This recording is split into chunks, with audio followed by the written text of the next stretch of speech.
To my right, Mr. Sean Kelly.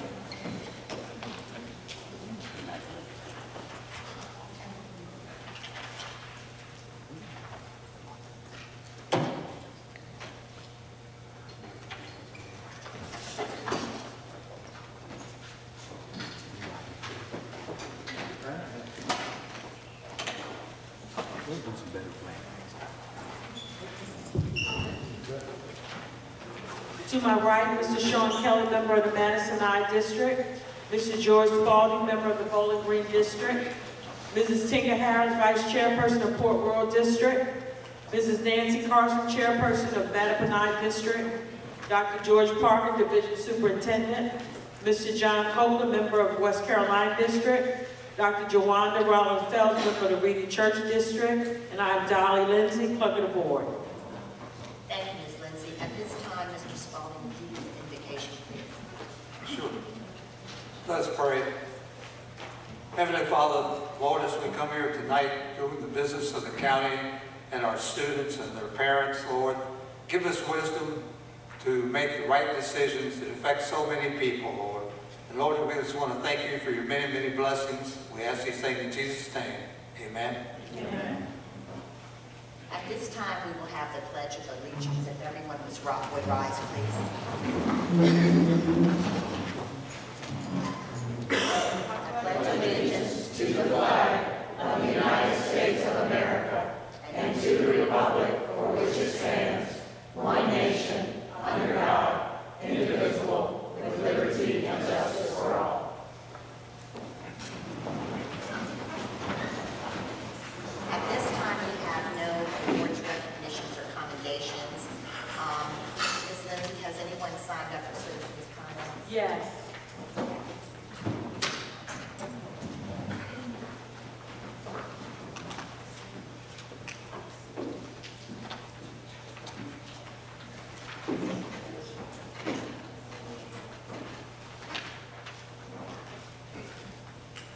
Citizen comment from Ms. Ruth Judd, Bowling Green, Virginia.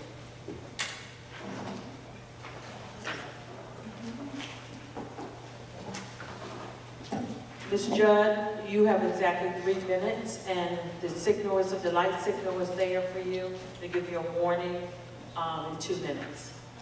Okay, thank you. Actually, I'm making the request on behalf of Ms. Gibson and myself from the Carolina Middle School History Club. We are actually requesting funding for our trip to South Korea.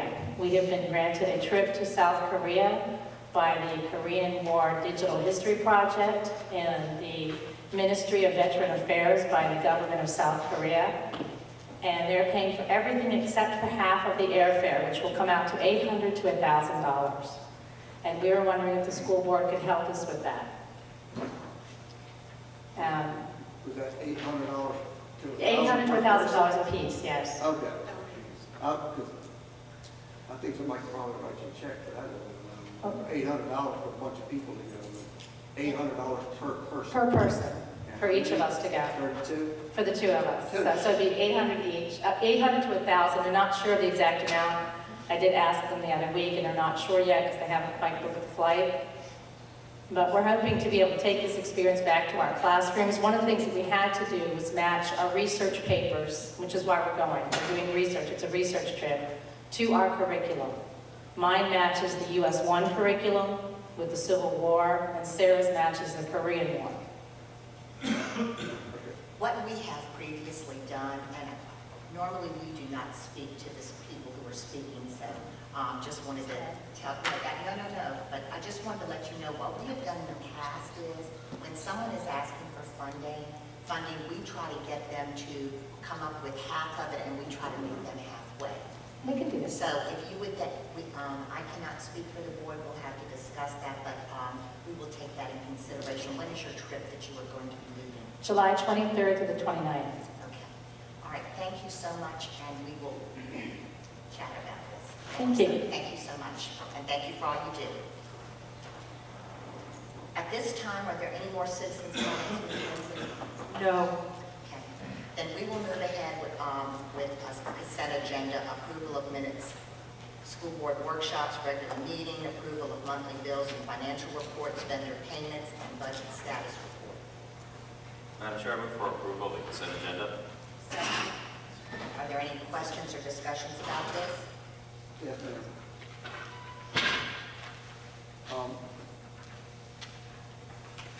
The $21,000 that's tied to the three business cards, is that generally for travel and for BD?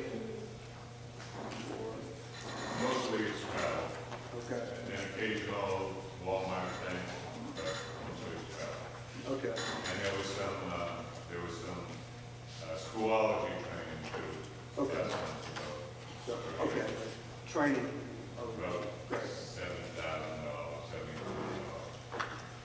$7,000. And I saw that we have another payment to Source for Teachers, and the question I wrote down was that Source for Teachers produced some time savings and/or other savings that justify or corroborate their engagement. And it hasn't been quantified. The source of teachers was presented tonight. They have their I can't. agenda and information.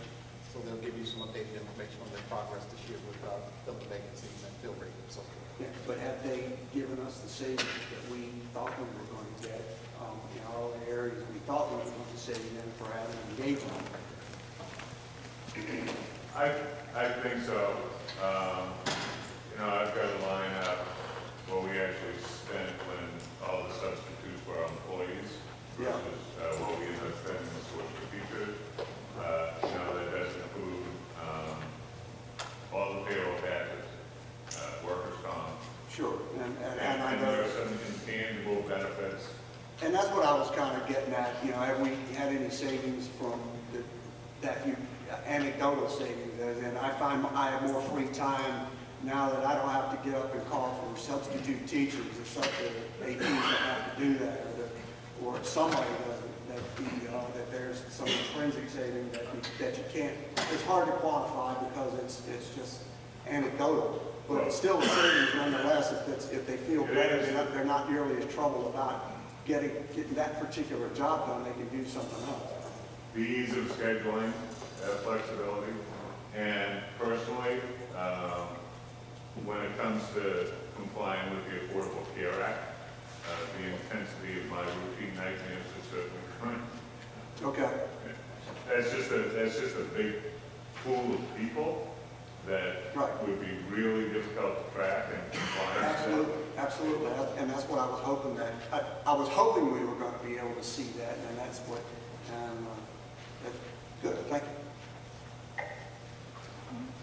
Is there any other questions or discussions?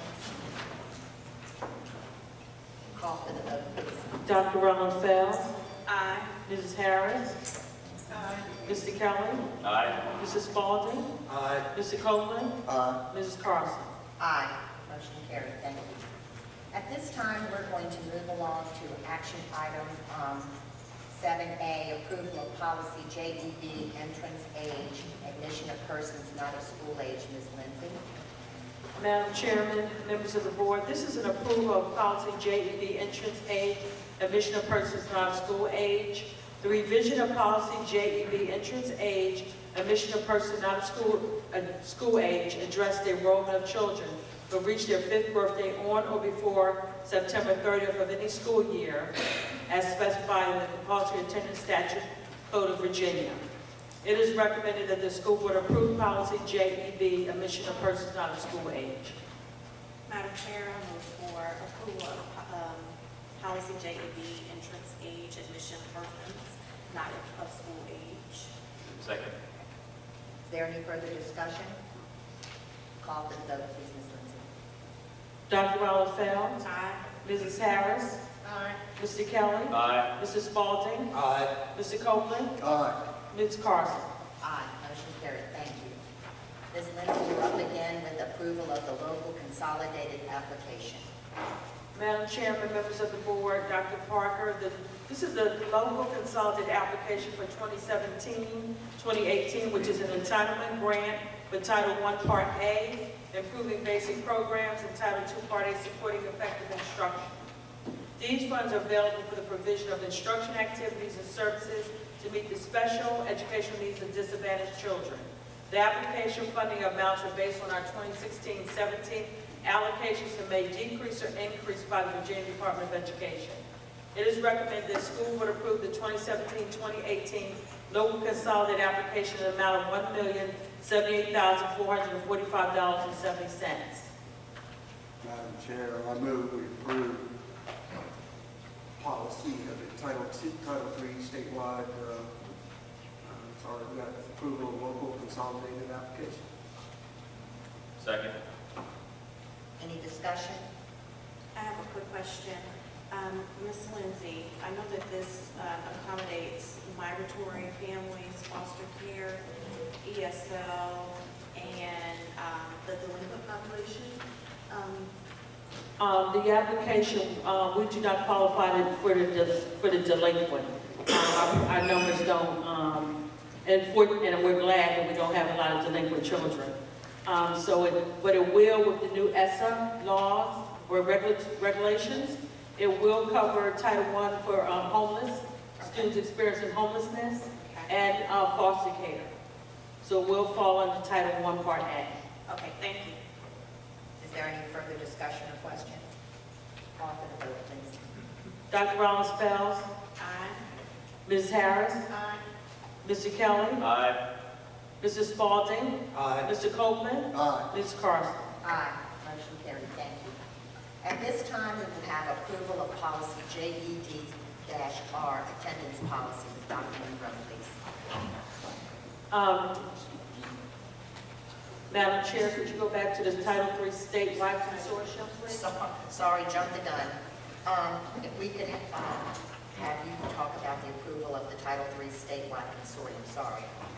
Madam Chairman, members of the board, Dr. Parker, this is approval of the 2017-18 Title III statewide consortium application. This represents the submission of entitlement grant application for Title III Part A language instruction for limited English proficient and immigration student funds, the consortium of school division, which is Virginia Tech. These funds are available for the provision of instruction activities and services to meet the special educational needs of our English learners. And of course, the funding will be increased or decreased depending on VDOE. And it's recommended the school would approve the 17-18 Title III statewide consortium application amount of $5,728, which has been decreased from the previous over $7,000. Madam Chair, I move for approval of Title III statewide consortium application. Is there any discussion? Again, I have a quick question. Are all of our forms for this translated into Spanish that will go home? One of the things that they shared during our monitoring from the state is that we don't have to translate every single document, but we have to provide parents the opportunity to have an interpreter or a translator. Okay. There are some documents that we are in the process of changing or translating, but we don't have to do every single document. Are there any further questions or discussion? All right, thank you, Ms. Lindsay. Call for the vote, please. Dr. Rollins-Fells, Aye. Mrs. Harris, Aye. Mr. Kelly, Aye. Mr. Spalding, Mr. Copeland, Aye. Ms. Carson. Aye, motion carried. Thank you. Now, Dr. Monroe, with policy JED/R, attendance policy. Thank you. Thank you, Madam Chair Carson, Vice Chair Harris, members of the board, and Dr. Parker. An overview of proposed revisions and additions to JED-R attendance policy was shared during the May board meeting. The revised document listed consistent grade level procedures for the 3 elementary schools, middle school, and high school in one easy-to-read document.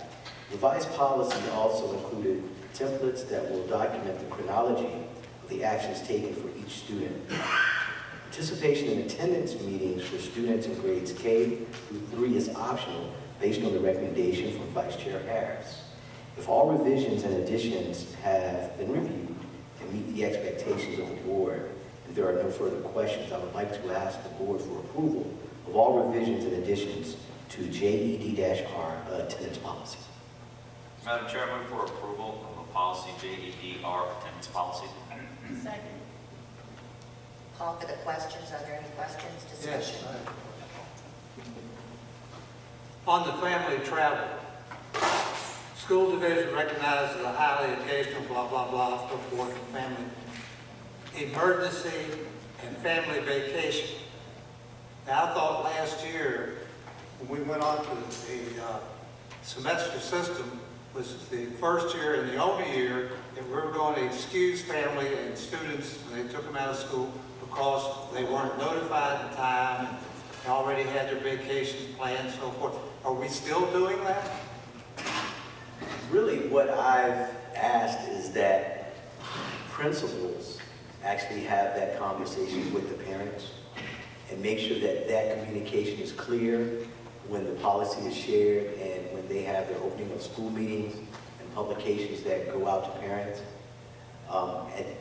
At this time, I'm not sure what has been done in the past, but based on how the policy reads right now, Ms. Carter, has that been discussed in the past when you all have to address those issues?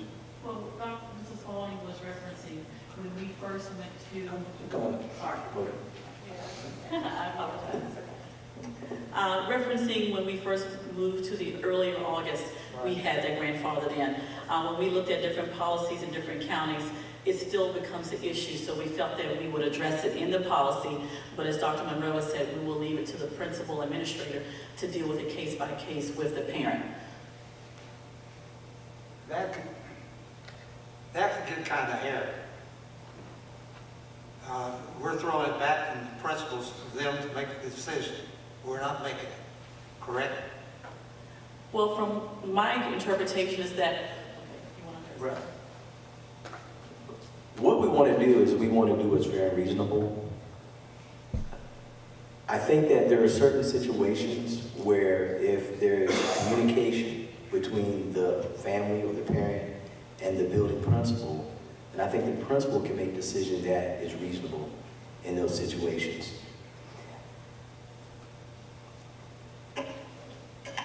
Just to clarify, in an emergency situation, without this policy, in the principal's authorization, we would be looking at central office staff and don't know the children or the family. No, making a decision. I'm not regarding talking about families the necessarily. emergency, I can handle that. But I'm talking about family vacation. And with vacations, we pretty much hold the line with prior approval of vacations. If it exceeds the number of attendance days for the year, usually that vacation would not be approved. The principal would be able to make a decision based on the kid's current attendance, how many days they've missed of school thus far, the ability to make up work, to make a reasonable decision whether that student would be approved for an out-of-town trip during the course of the school year. So it's pretty consistent to usually let the principal make the decision and hold firm with the decision. The parent can contact central office, Dr. Monroe, if they don't agree with the principal's decision. But that's traditionally where we originate a decision, is at the principal level. Mr. Witt, let me put you on the spot here. Is that a problem at the school or not? We have a lot of kids taking vacations during the school year. I'd say most of the time it's not a problem. Occasionally you have a child who misses time and goes on vacation. So I wouldn't say it's very common, but it does happen. We did the first year because of the way it was set up, right? You had a lot of people taking vacations in August that had been taking vacations We in changed August. that schedule in August. Yeah. We did have a lot first year. That hasn't been as bad. We still have a couple. But that's not a problem for you. No, not really. Okay. The only problem I can see here would be if you denied someone and they called the central office and central office says, that sounds pretty good, you go ahead. Like I said, that's the hairy part I don't like. Well, I will tell you, Mr. Spalding, one thing. You would back your principal. He said no. Exactly. Because really the principal would know better than what I would know. Right. So the first thing I would do is I would call back down to that school and say, tell me a little bit about the family, a little about the attendance history of the family, and really explain the situation to me. Because you see what I'm getting here? You can open up a can of worms We changed our vacation to July because this other family, they took theirs in August, and we had to move ours. And that will happen. Believe me, that will happen. And Mrs. Spalding, just to speak to that, previously when we didn't have it at all, at least we have something to speak to when it does come up. We can let them know. This is our policy. It's up to the approval, because if we don't have anything, they can come in and then we are set ourselves up for how we treated one family as opposed to another. So this is just documenting our policy, and then that's why we put it for the principal, so that Well, we can. we made that, we put that in writing the first year we were in this situation. That if people already, because we did it late, we should have waited till the next year, but anyway. We told them that they would bring back, that had been planned for months and months, and we could understand that. Bring back evidence that they were there or whatever, so forth, they would be excused. But that was just for that 1 year. Sure. Okay, that's enough. Thank you. Ms. Carter, I do want to say thank you for all the hard work you and Dr. Monroe put into this, because we do have something now that we can look at and it's easy to follow, where before what we had was very antiquated. So I do thank you so much for that. Does anyone else have any more questions? At this time then, let's call for the vote. Ms. Harris? Mrs. Spalding? Aye. Dr. Ronfeld? Mr. Kelly? Aye. Mr. Copeland? Aye. Ms. Carson?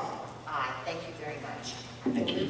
Move along with approval of the technology bond resolution with Mr. Wade Murray.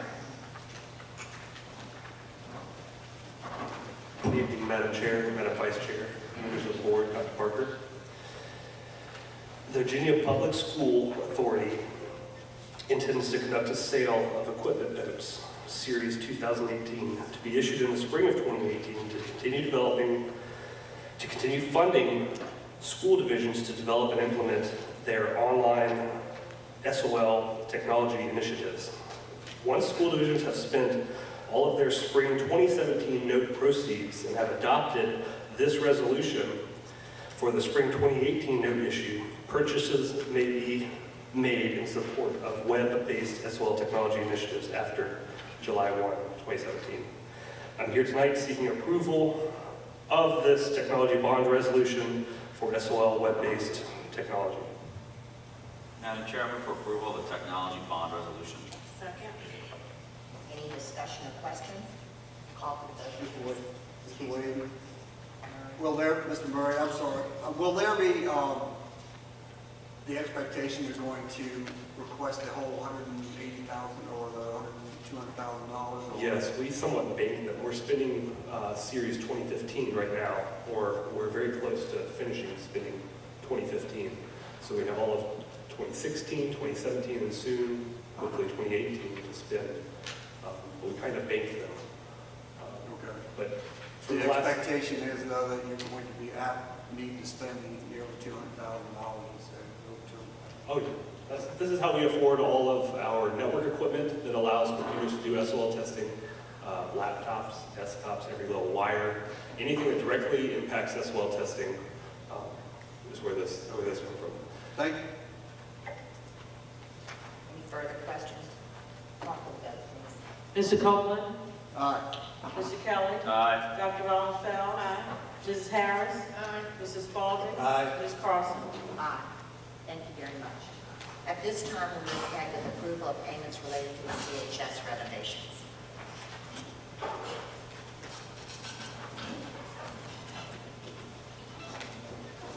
Good evening, Chairman Carson, Ms. Harris, members of the board, Dr. Parker. I'm here tonight seeking approval for payments related to the CHS renovation project. I think this is probably the shortest list I've had for the high school since we started. Nonetheless, there's a pay request for Southwood in the amount of $211,575.57. Capital Tri-State, $7,252. Honeywell, $7,613.56. Walker's Carpet is $72,000. $156, and Mobile Mini is $136.51. Madam Chair, I move for approval of payments related to CHS construction project. Second. Any discussion? Call for the vote, please. Mrs. Spalding? Aye. Ms. Harris? Mr. Copeland? Aye. Mr. Kelly? Aye. Dr. Rollins Fells? Ms. Carson? Aye, motion carried, thank you. We'll move ahead, Mr. Honan, with approval of payments to Madison renovations. Again, a relatively short list. We have a pay request for $808.03. This was an additional handset that we bought to allow both secretaries to be able to use the access control system. So that was an add-on that we did. We purchased directly instead of going through the vendor to get it, save a few dollars. And then we have to renew our permit from Friends at DEQ for $500. Madam Chair, I move for payments related to MES, approval of payments related to MES construction project. Second. Any questions or Well, discussions? I have a general request.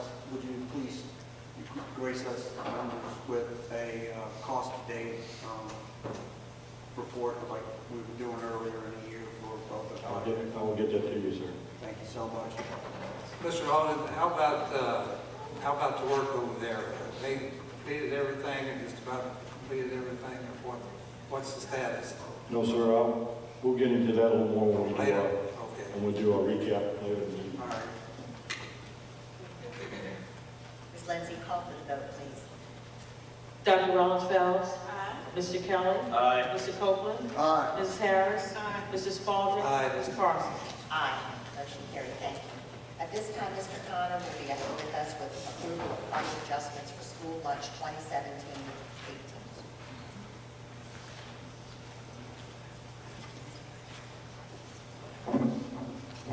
Good evening, Madam Chair, Vice Chair, members of the board, Dr. Parker. This evening, I come before you seeking approval of our price adjustments for the new year. Just to highlight our prior discussions on this matter, we have the major change we're making next year is to our reduced price lunch, where we are moving that from its current cost to a zero cost. So now that category will be zero for both breakfast and lunch. And we are only looking at taking a 5-cent increase in the lunch cost for our paid students for next year.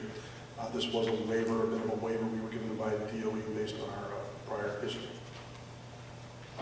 Madam Chair, I move for approval of the price adjustments to meals. Any questions? Call for the vote, please. Mrs. Spalding? Aye. Ms. Harris? Mr. Copeland? Aye. Mr. Kelly? Aye. Dr. Rollins Fells? Ms. Carson? Aye, motion carried, thank you, Mr. Connor. Thank you.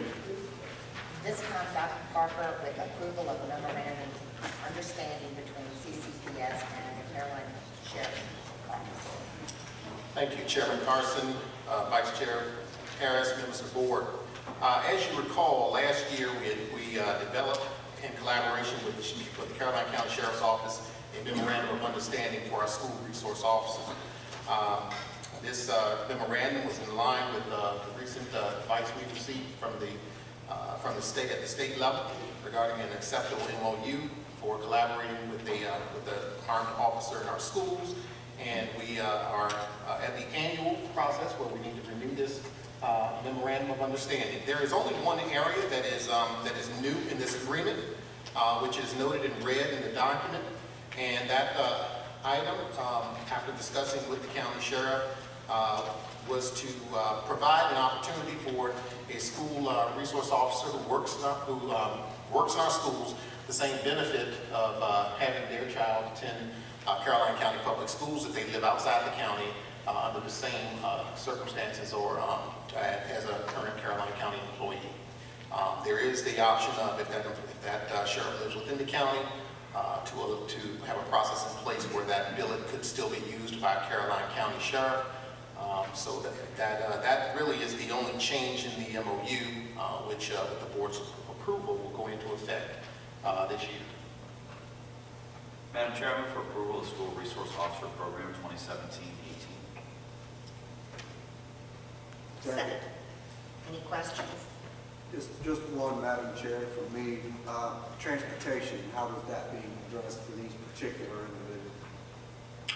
Just like a similar employee, they would have to provide, if they live outside the county, they'd have to provide their own transportation. Okay, I assume. They'll be treated just like a I normal employee. wanted to make sure that was more.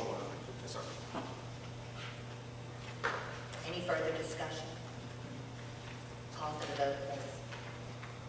Dr. Rollins Fells, Aye. Mr. Kelly, Aye. Mr. Copeland, Aye. Mr. Spalding, Aye. Ms. Harris. And I also say aye. Ms. Carson. Approval of recommendation for the clerk or the deputy clerk of the school board, Dr. Parker. Madam Chairman, while I am not available to make a recommendation, I would like to note after years of service, I'm trying to think of the exact number of years, Mrs. Short is leaving us, and she has served diligently as deputy clerk of the board, and Mrs. Lindsay has agreed to relinquish her role currently as the clerk of the board. We have an interested candidate, and I'd like to bring her name forward for the board's consideration, which is Miss Lisa Stevens, who is my administrative assistant for clerk of the board.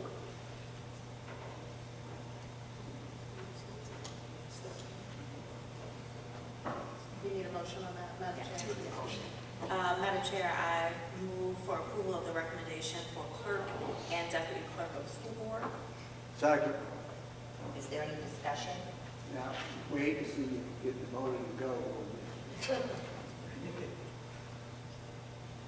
Call for the vote, please. Mrs. Spalding, Aye. Mrs. Harris, Aye. Mr. Copeland, Aye. Mr. Kelly, Aye. Dr. Rollins Fells, Ms. Carson. Aye, motion carried. Thank you. We're going to move on to new business with the 2017-18 student fees with Dr. Calvera.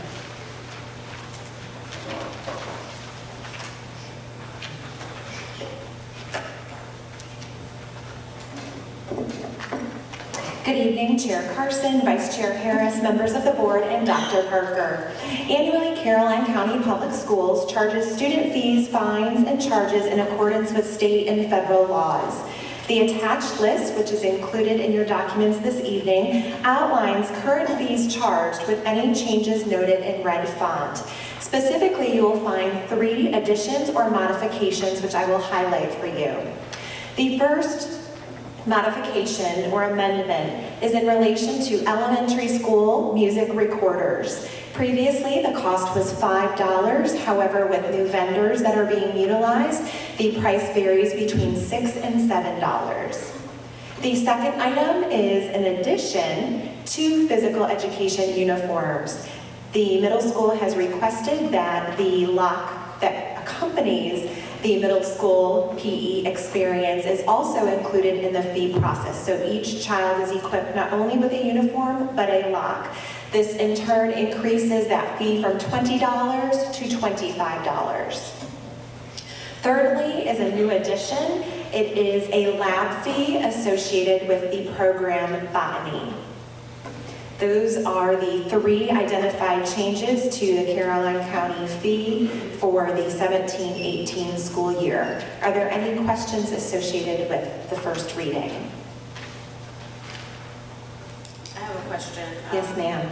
The middle school, and correct me if I'm wrong, in the past, they were 2 separate fees. So you had a choice if you wanted to purchase the lock, correct? The lock was not included in the fee document. It was an option that was sold, but it was not included within the fee sheet based on my review of previous board documents. Okay. And so at this point, are we saying that if you buy a uniform, you're also buying a lock? Yes, ma'am. Okay. I'm not sure that I quite agree with that because I know many students do not use the locker room lockers. Right. They use their hallway locker. So there's that mandatory. I don't know that I 100% agree with it. If beneficial, I certainly can come back to the Health and PE department to get some further information as to why they feel that that is an important addition that may help you make a decision during the second reading. I'll get that to you. Thank you. Thank you.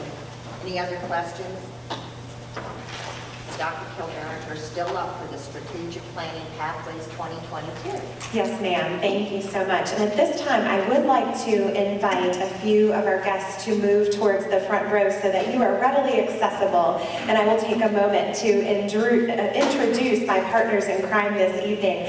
I have Shannon Britt, who is part of our steering committee. She is one of our students at the high school, at Caroline High School. I have Sarah Adamson-Mayer, who is currently our Teacher of the Year, but a kindergarten teacher at Lewis and Clark. And I have a community representative, faith-based representative, David Upshaw, with us this evening. At the end of the presentation, they will take a moment to share their personal experiences with the strategic planning process. Before we begin, I would like to pass some documents to Ms. Lindsay to share with the board. And it is also displayed behind you. If you would like to turn around, you could follow along, as this technological component will become part of our website.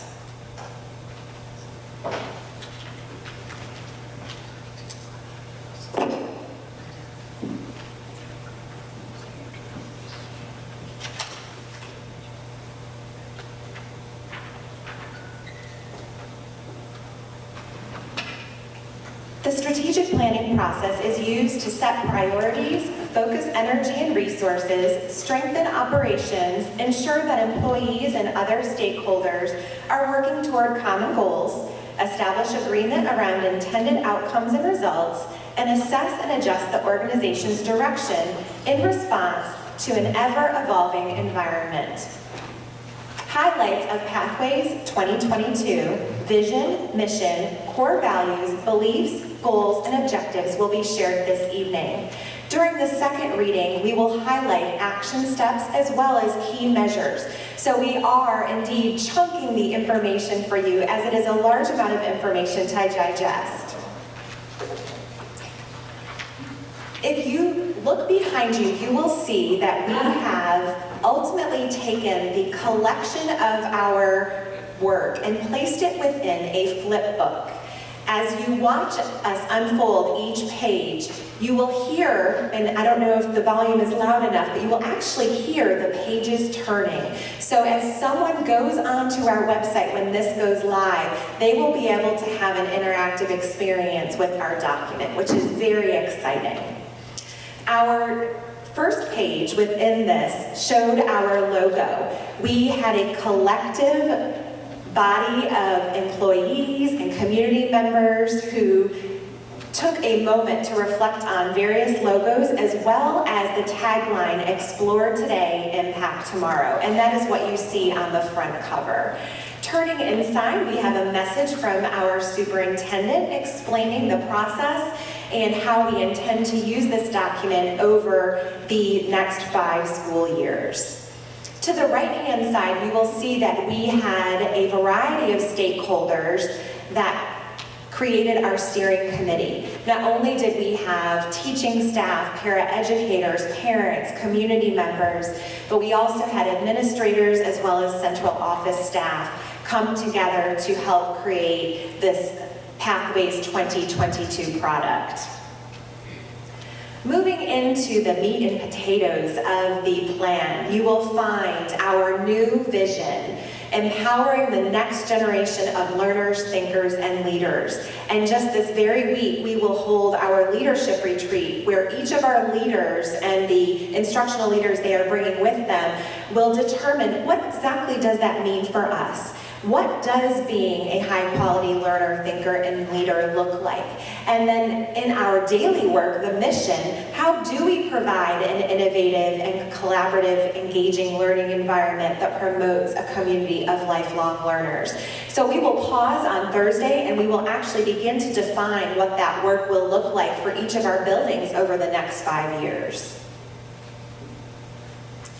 We felt strongly about identifying what our core values and beliefs entail. And so before you will see that we used an acrostic to help each of us solidify our values. Many of you may have experienced a strategic plan from the past, not even necessarily here in Caroline County, but in other divisions, that has sat upon a shelf and collected dust. We wanted a document that is living and breathing and serves with laser-like focus as a guide to our daily work, a filter where we make our decisions. And we feel that we will succeed, standing S for safety, U for unity, C collaboration, C citizenship, E exploration, E engagement, and D diversity really outline our priorities and what we choose to emphasize as we move forward in the work that we will do over the next 5 years.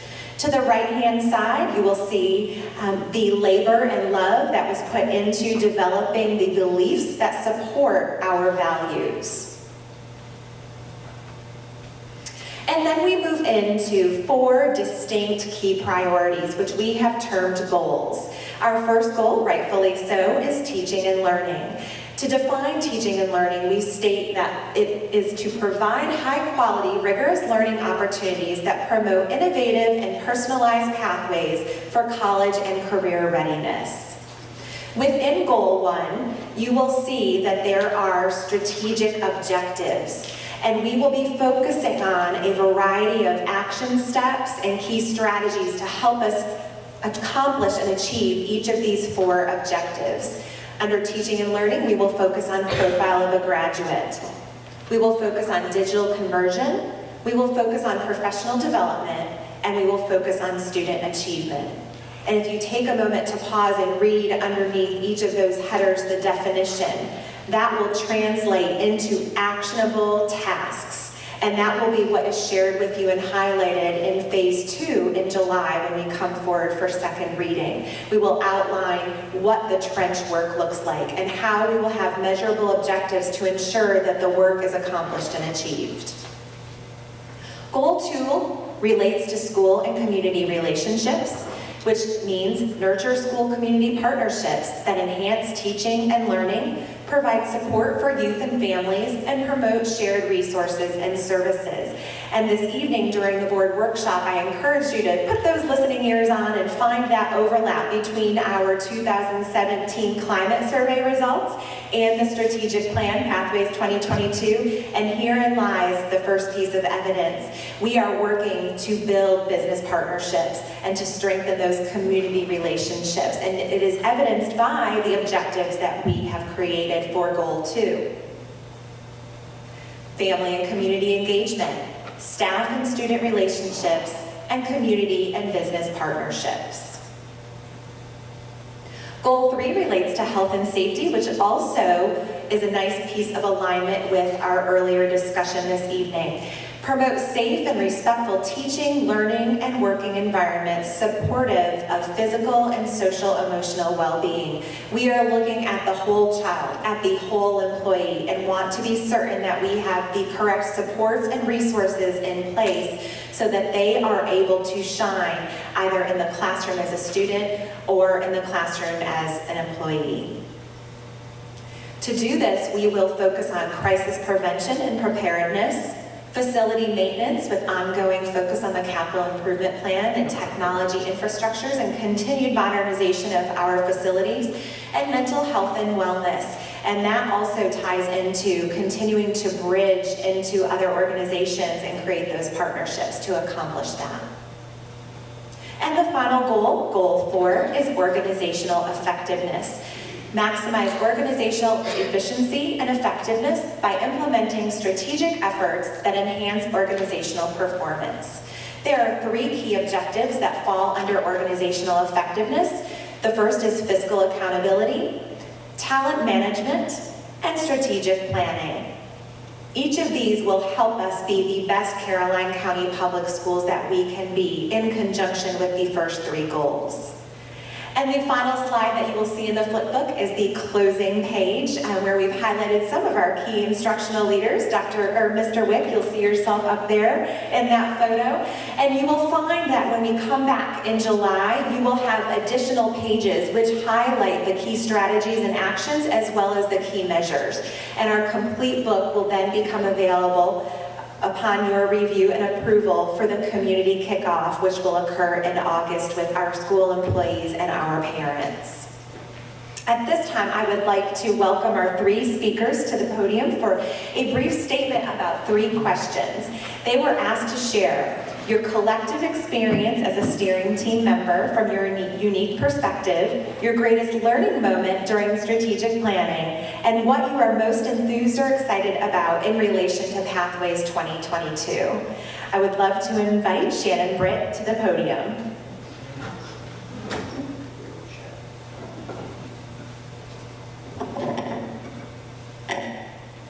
Good evening, members of the school board. It was a pleasure being a part of this committee, I'd first like to say.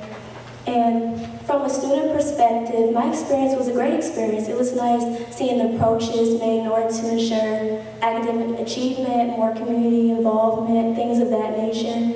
And one of my greatest learning experience was we did sort of like a core value bingo, where it was nice to see on a personal level what kind of core values, meant to each person, whether it was respect, accountability. It was nice to see that.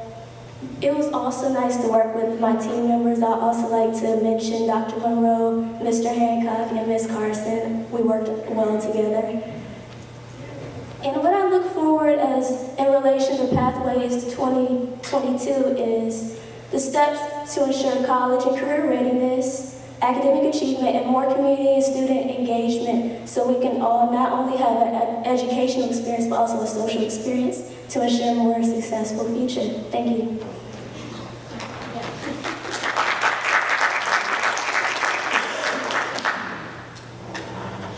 We were both sitting there going, okay, yep, all of that, we agree.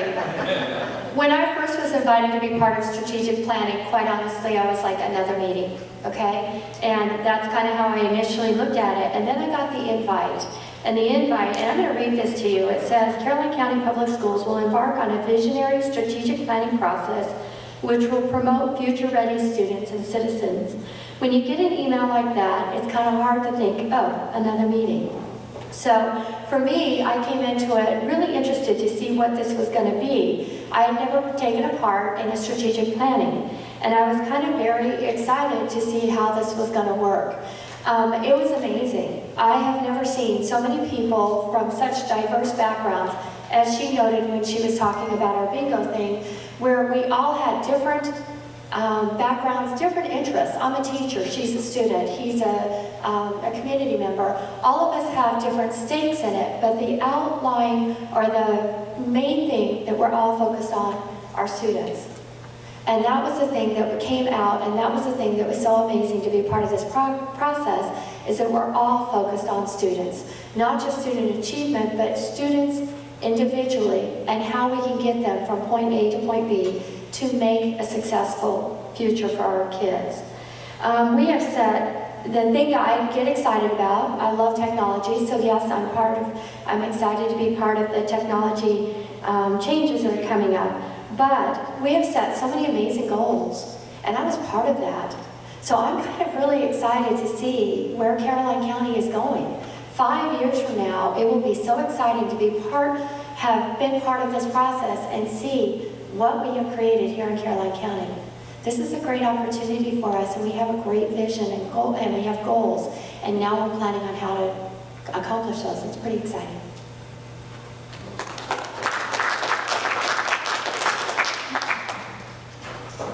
They said it all. I do want to say that it was fun being a part of this process, and it was a lot of hard work, and I want to commend Sarah. We saw the rough draft of all of this, and I didn't know we did that much good work. That looks pretty nice. Don't y'all think that looks nice? Yeah. Sarah did a great job in leading us and energizing us and pulling us together. And as a community member, I'm very excited to see the community involved in the education process.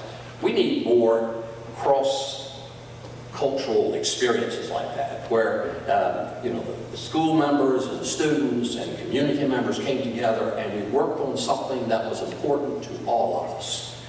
And bringing people together to accomplish something that's going to benefit our community in the future. It's going to take all of us. It's going to take everybody. This process will not work unless everybody gets excited about it, unless everybody realizes that education is one of the fundamental things of our community that's going to make it a better place to live. And until we come to that place as a community, we're not going to accomplish these goals and these objectives. But if we get excited and get behind what this process has begun, then I can see some good things happening in Caroline County, not just in the schools. The economic impact that this could have on it, the decline in crime because of better education. So many different aspects of our community will improve if we work together on education. I want to thank Dr. Parker for his being a part of that and giving his time and efforts to it. And it was just a pleasure to get together and to see what's happening behind the scenes in the school system. I learned a great deal from each person that was there that was involved with the school system. And I won't go into everything that I learned because y'all already know it, so it doesn't matter. But we need to do more of that. So thank you. One final thank you for your time and your commitment, especially being here this evening and sharing your experience with the board. Thank you. At this time, I would be happy to take any questions or any thoughts regarding the document that you have seen. If you have any suggestions between now and the July meeting, I also am happy to entertain those. Not to belabor the meeting, but I do have a question. In August, this is rolling out in August, correct? Yes, ma'am. Okay. Having been around a while, I can agree that strategic plans end up on a shelf. I'm glad to see that this is clear and concise. In the past, it has been very wordy. It's hard to even track progress where I think it's accurate. Right. And so I think that there's going to be some good measures coming from this. But I want to make sure that we're also thinking about the school plans aligning with the strategic plan, because I've seen that as a huge gap in the past. Right. So are we considering, it's a statement and a question. Yes. Are we considering having our school plans align with the 5-year strategic plan? We are. When we come in July, we will outline the action steps and key strategies, and you will find that under Goal 4 is 4.3, which is the strategic plan, and I'm the champion for 4.3, and I've outlined action steps which mimic exactly what you have said. Alignment of school-wide plans, alignment of work plans, alignment of school board goals, should you choose to create them, alignment of superintendent goals, should Dr. Parker choose to go that path as well. And then what we will do is we will actually, every month we come to a school board meeting, we will choose one of the 4 goals and a component under a goal to highlight for you so that we are constantly breathing and living this document. We also do have behind-the-scenes documents that are more chart-oriented, that will help us track our hard data, our quantitative components. But the general community, the layperson, needs something that's digestible, easily understood, and relatable. And we feel that we are producing that with the document we shared this evening, and then holding some of the more in-depth products to the instructional leadership team and the senior staff members. I agree with that. One other comment, I know we're putting a lot of focus on business partners, but in Caroline, there are a lot of community civic organizations that we can tap into, from 4-H to fraternities and sororities to faith-based groups to agencies. And so the idea that came to mind was to look at all of those individuals who donated, what was it, over $3 million on Senior Awards Night. If they're willing to give money to a senior, I'm pretty sure they may have some other outlets to come in and help throughout the school year. So I just want to put that on the radar, not to forget about our community and civic partners. Thank you. Okay. Any other questions or comments? We look forward to coming back in July. Not only will I be returning, but we will invite the whole steering committee to be here in July to be recognized during the recognition portion of our board agenda. Thank you. Dr. Calvera, while you're up there, would you also like to do the first read update on the policies? Good evening again. Switching hats to VSBA policies. This update contains VSBA recommended revisions based on changes in state and federal laws, regulations, and guidelines. The revision notations have been included for your reference. You will find that items being removed from policy have a line drawn through them, while new additions are underlined.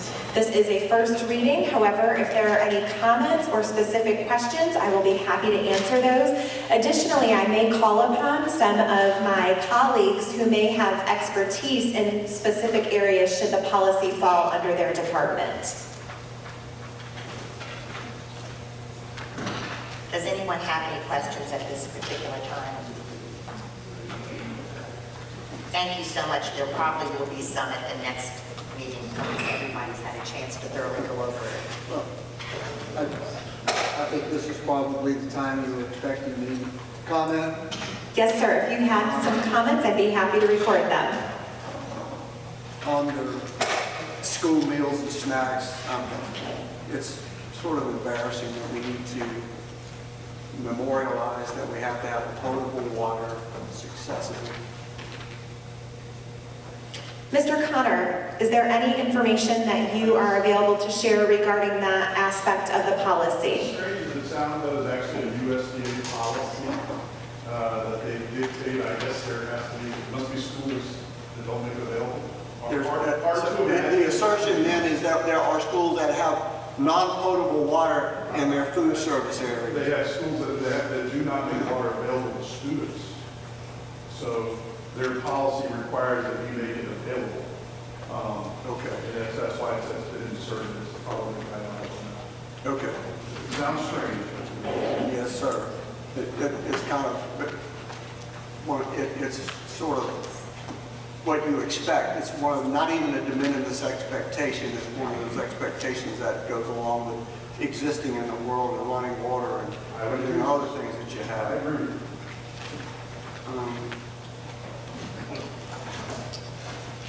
I did have another one here, and I'm trying to, pardon me while I look.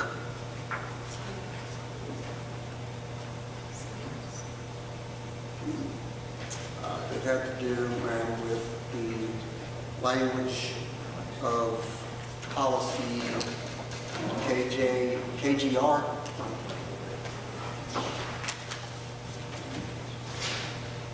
Use of school facilities. Line 20, item 21. KGR, Yes, ma'am. line 21. Correct. Yes, sir? I'm going to read you verbatim what it says. The use of tobacco in any form in the school building shall not be permitted, period. However, it shall be prohibited at all times in classrooms, auditoriums, and gymnasiums. When the building is used by outside groups, it shall be the responsibility of the person holding the permit to see that the rule is enforced. Syntax, however, seems to me that you would have a positive on the front end of this, and that would be the caveat or the exception that you're going to follow with when there is no exception with regard to tobacco in any form in the school. It's just prohibited, period. Certainly. If you would like to share those edits with me, we are happy to take a look at those and determine whether or not that adjustment can be made. Okay. Thank you. Any other That's the items? last one. And please don't hesitate to contact me in between if you have anything to inquire about. Thank you so much. Thank you. Thank you. The next one is the first reading, holidays for 12-month employees. Hopefully, we will get to move this to an action item, but the school board has been doing this for the last 6 years that I've been on the board, giving 12-month employees winter and spring break. And I know they were doing it back even in 2005. I don't know how far back it goes after that, but it's always just been a nice perk for us to give it to the 12-month employees. It doesn't cost us anything, and especially in a year when we could not give raises and keep things like as we wished. I think it's a wonderful thing that we can do. I know there was a little bit of disgruntled banter back and forth, but I think, Dr. Parker came out of it unscathed, didn't you, Dr. Parker, after our meeting? And I'm sure we can work with anyone that has issues with this, but if there are any questions you'd like to ask before I'd like to bring this as an action item that we give our 12-month employees the holiday leave that the teachers get for the fall and spring, the winter and spring break. If there are any questions, you can direct them to me or to Dr. Parker if anyone has any. Yes, ma'am. Sure. I want, in reading further into your letter here, it says the fiscal cycle for the use of accrued leave. However, I'm curious, are we going to make these folk available and to do routine maintenance and at a time when the building is empty, and it would be the most advantageous time to bring these people in? And that was at the crux of my concern, which I think Ms. Carson discussed. We have, and speaking with Mr. Honan, we feel we can confidently work out a schedule where 12 employees can keep our buildings and take care of that cyclical maintenance that we need to see over the holiday breaks taking place, like maintenance on the floors, other deeper type of thing, cleaning that need to take place while the students are away from the building. So with that being rectified, as indicated in that document there, I support any recommendation moving forward. I'd like to make a motion that we go ahead like we have been and 12-month employees, same as the teachers on the vacations. Second. And I would like to make one comment before we put it to a vote. I hope there won't be any people, any 12-month employees fussing that they're losing days before July 1 because you've gotten 2 extra holidays or vacations that you normally wouldn't have. So if they have an issue with that, then maybe they shouldn't have the breaks. But anyway, that's my sidebar to that. But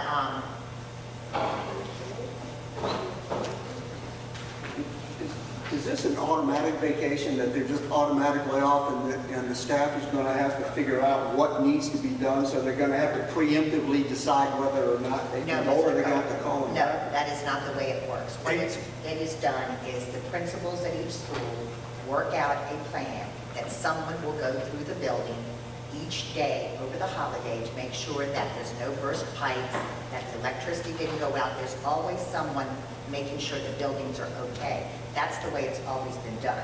So it's taken care of, other than Mr. Honan's issue with the cleanliness and getting floors done and that sort of thing was the main thing, and I think that's been worked out. Mr. Honan? What I heard. Okay. So, without further ado, I'd like to, Mr. Spalding has made the motion, it's been seconded. Any further discussion? I have a question. Sure. We do this, I don't know how I sound, but we do this every year. Yes. So is it something that can just be part of the policy and Yes. not up for consideration? Are there financial and other issues that come with that? I think it has to come through this way because an employee is issued a contract, and those days are contractual work days. So with board action, you're basically making an adjustment to a contractual schedule for payment. So we can't put that into necessarily a policy. It has to be board action that will move that recommendation forward. Mrs. Holt, am I on point there? You're on point. Okay, I just want to make sure. Okay. Thank you. Any further discussion? Call for the vote, Ms. Lindsay. Dr. Rollins-Mills, Aye. Mr. Kelly, Aye. Mr. Copeland, Aye. Mrs. Spalding, Aye. Ms. Harris, Ms. Carson. Aye, motion carried. Thank you so much. And now we'll go with Ms. Holt with the first reading of GBMA-R, Classified Grievance Procedure Regulation. Madam Chair Carson, Vice Chair Harris, members of the board, and Dr. Parker. The lawyer has recommended that we adopt this, the classified grievance procedure. Ours was a little outdated. That was in our policy manual. And when speaking with them not too long ago, they pulled up ours and said, no, you need to adopt this policy. So I had them send it to me. It basically is very clear cut if an employee if a support staff has a grievance that they would like to file. And it's basically if they were dismissed, lost their job and that type of thing. I bring this for you for a first read this evening.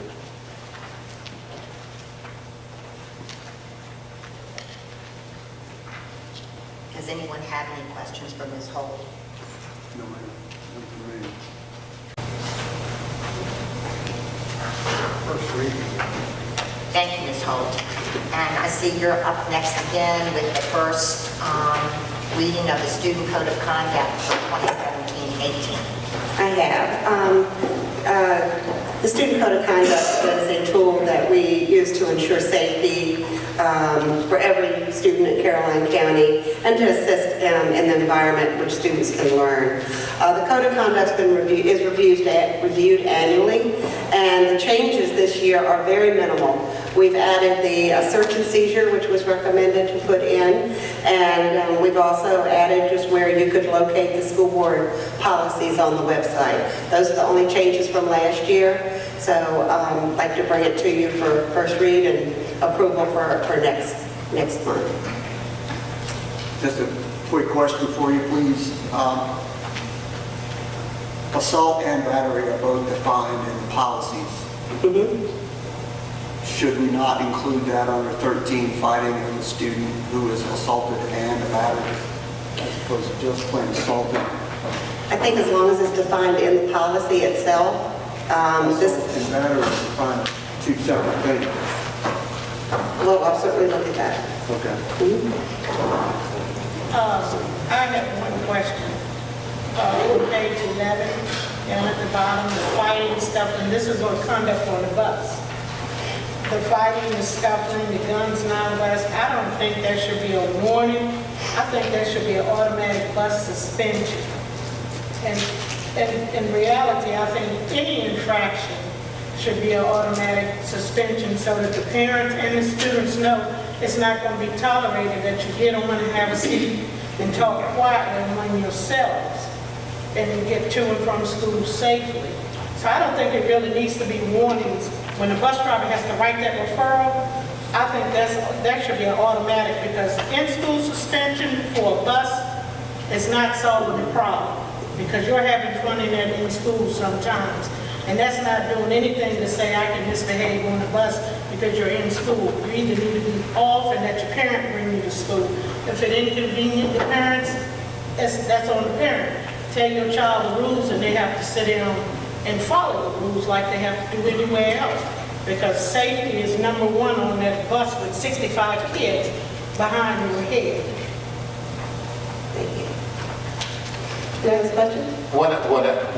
Mrs. Harris, what I would suggest to the board as you read over the code of conduct or any other information, if you have any questions that you would like us to respond to regarding our dispositions that are associated with each one of our, we'll share that with the entire board so that you'll have a better understanding of where we are in terms of the disposition that we assign to each one of those.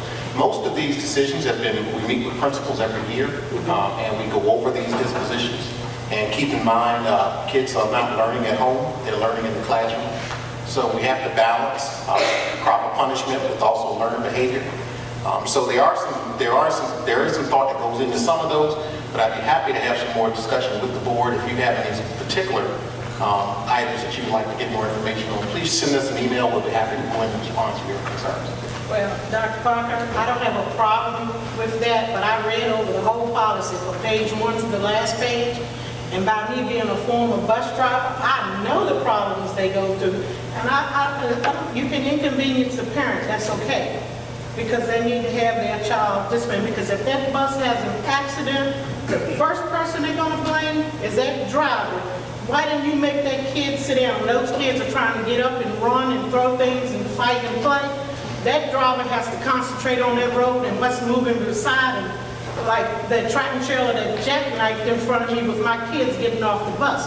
I had to be paying attention to those kids. not telling these to sit down and stop fighting. So to put them straight off the bus is no problem. When the parent know they have to get up and bring them to school because that's not an excused absence, then they'll make that child sit down and learn. Sit down, be quiet, pay attention. And if we have to go to no talking on the bus, oh well, go to no talking. Everything works. Parents gonna complain.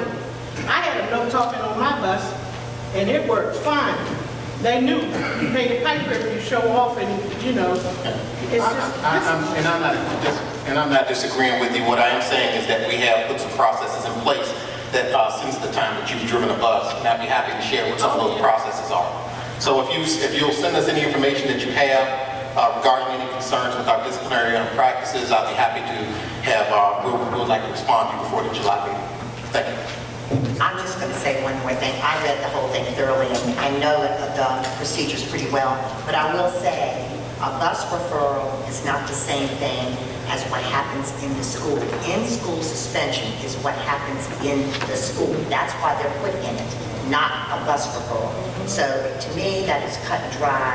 Bus referral has nothing to do with in-school suspension. That's just my take on it because it didn't happen in the school, so it's not, that punishment doesn't fit the crime. That's just my thing. Okay, enough of that.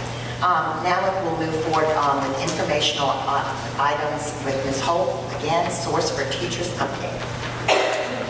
Madam Chair, Joseph Fitzgerald is here tonight to update you on the fill rate and our year with Source for Teachers. So I'm going to turn it over to Joseph.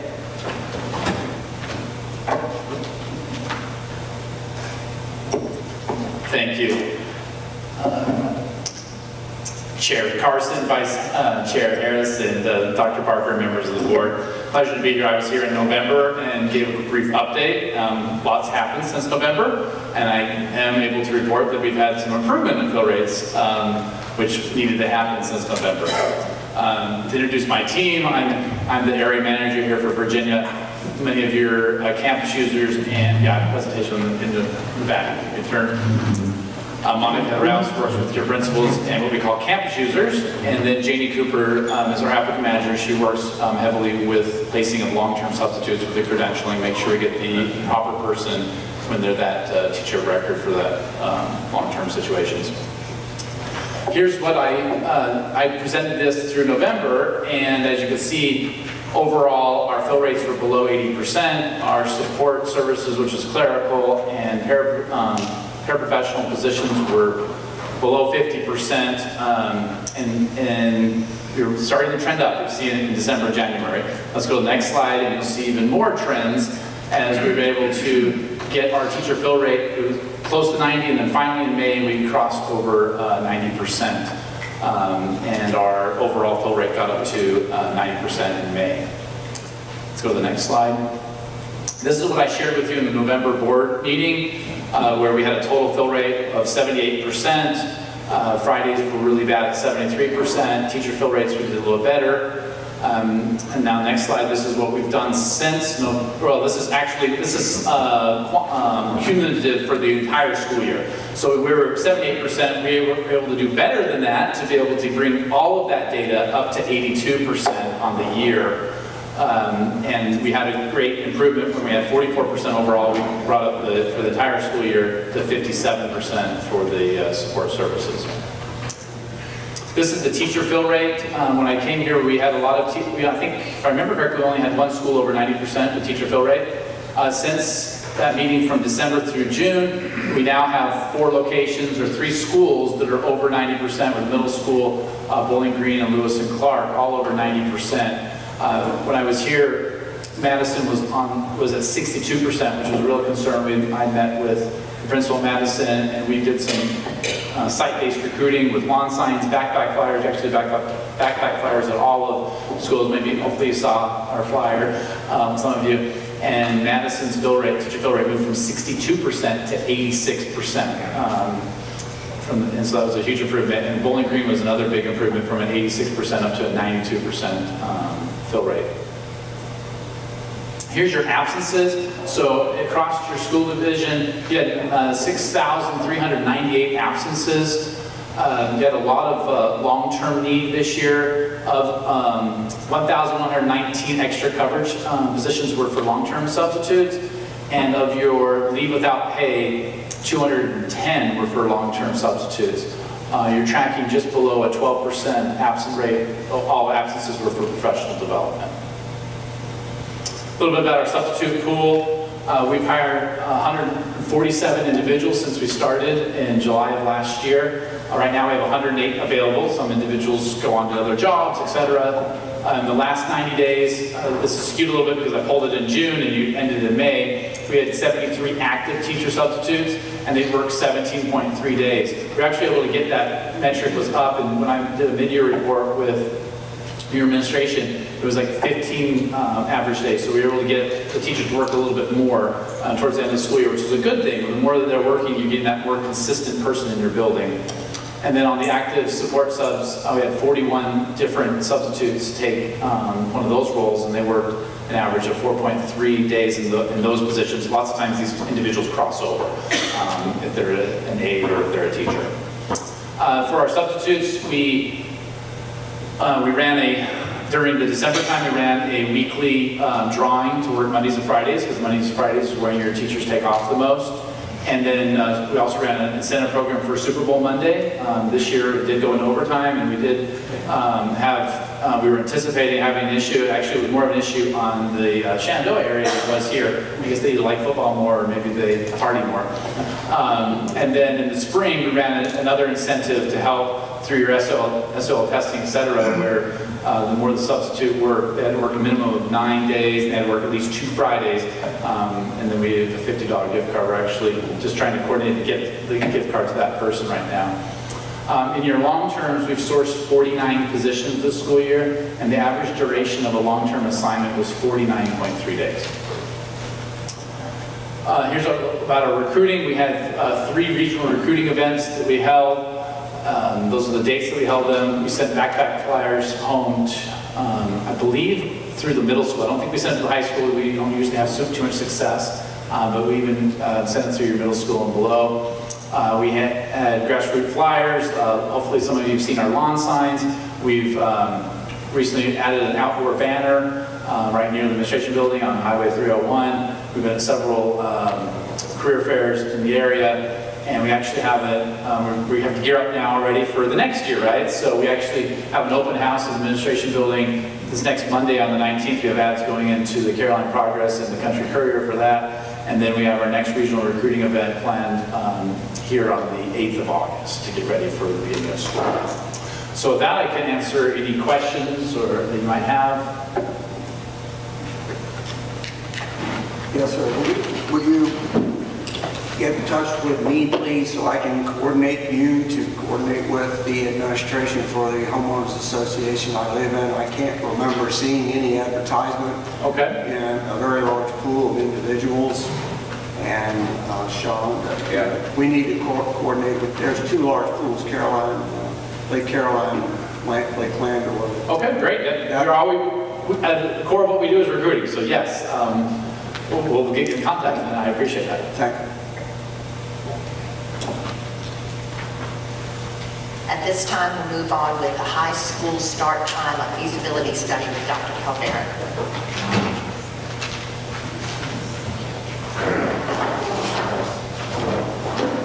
Good evening again, Chair Carson, Vice Chair Harris, members of the board, and Dr. Parker. Virginia Commonwealth University doctoral candidates, now doctoral recipients, Dr. Meg Foley and Dr.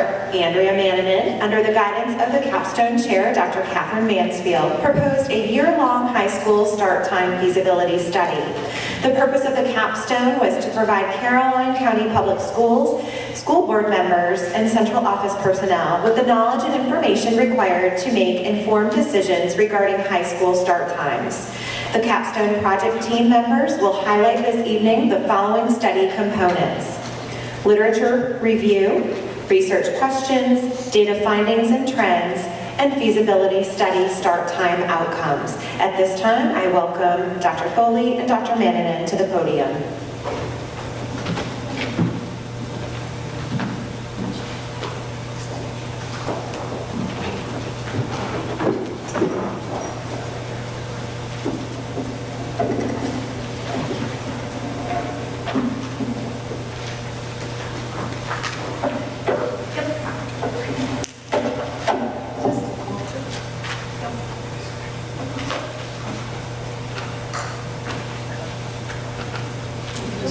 to wait to make sure that you have the PowerPoint in front of you, although we have this nice big display behind you.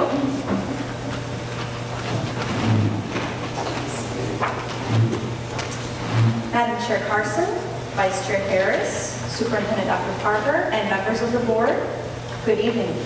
Good evening. Dr. Foley and I are here to present findings from our collaborative study with VCU and Caroline County Public Schools titled, Using a Mixed Methods Design to Investigate Adolescent Sleep, Perspectives on School Start Time, and Potential Impacts of Feasible Options. Now, we are going to present the key findings from that study. We have provided digital copies to your administrative team. We also are going to present Dr. Parker with a bound copy of the whole technical report, should you choose to read that. And we also have a bound copy of our executive summary that we're going to kind of go through tonight. So accessibility is yours. So just a quick review for our purpose. It was to equip you, the school board, and the senior leadership with information to make this informed decision regarding high school start time. Not to jump forward and say you're going to do it, but to look at a perspective. So first, we wanted to understand adolescent sleep. Specifically, we wanted to find out how it pertained and coordinated and affected that adolescent, that teenager. We wanted to know what would happen, if anything, if adolescents did not receive the right amount of sleep. Conversely, we wanted to know if they did receive that optimal amount of sleep, what benefits would they have, and what recommendations did they have for adolescents to obtain that sleep. Also, we knew other school districts had pursued this delay or high school start time change, if you want to propose a change. And we wanted to look at the goals and challenges and strategies that the other school districts used. We also, Dr. Parker, when we spoke with him back in, oh my goodness, August, wanted to know the teacher and community, parent guardian perspectives on adjusting high school start times. And lastly, we wanted to present any potential impacts and feasible options that we could present to you. So question one had 4 sub-questions. We chose to utilize a review of the literature and document analysis because of the nature of the questions, which really lend themselves to deep research in the area of adolescent sleep. Part A, focus on the scientific processes that coordinate and influence the adolescent sleep. Our literature review revealed that most researchers point to Bourboulez's two-process model of sleep when describing its underpinning. You can see an image on the back there in your PowerPoint handout. In the model, process C refers to the sleep circadian rhythm, which functions as a biological clock that lets one know when it's time to go to sleep. This involves the release of the sleep-inducing hormone, melatonin. Process S refers to the homeostatic sleep system that functions as a waxing and waning sleep pressure. I think we've all experienced this phenomenon. As we stay awake longer, we get sleepier, and then as we sleep, we get less tired. Adolescent sleep patterns are of particular interest to researchers because of changes associated with puberty. Research has shown adolescents experience a phase delay. It's associated with a delayed melatonin secretion coupled with a weakened sleep drive or pressure. Results include a proclivity for eveningness, which is a shift toward later bedtimes and wake times.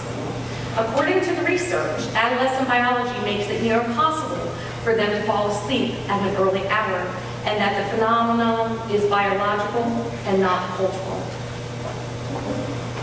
Part B of question 1 focused on the effects of insufficient sleep on adolescents. Our research revealed there are many negative effects tied to insufficient adolescent sleep in terms of academic outcomes, medical morbidity, and increased risk-taking. Specifically, negative effects included increase in attentiveness, tardiness and absenteeism, struggle with high-level cognitive skills, deficits in executive functioning, medical morbidity and risk-taking behaviors, including substance abuse, obesity, suicidality and suicide, and the risk of automobile crashes. Part 1C of question 1 focused on the benefits of optimal sleep for adolescents. Specific benefits included increased time sleeping during the week and less compensatory sleep on the weekend, increased school attendance and continuous enrollment, improved school climate and school culture, increased attentiveness, improved academic performance, and on the opposite side, decreased risk-taking behavior, decrease in depressed moods, and decrease in automobile accidents. The final part of question 1 focused on the goals, challenges, and strategies utilized by school divisions experiencing successful implementation of delayed school start times. To answer this part, we turn to case studies from across the country, compiled by the National Sleep Foundation as part of their Sleep for Teens campaign. Through analysis of the case studies, we were able to extract specific goals, challenges, and strategies employed by the highlighted school divisions and districts. The first one we looked at was in Virginia, Arlington School Division, with 30 schools and 19,000 students. They were a harbinger of delaying high school start times. The goals were improving instruction and academic achievement.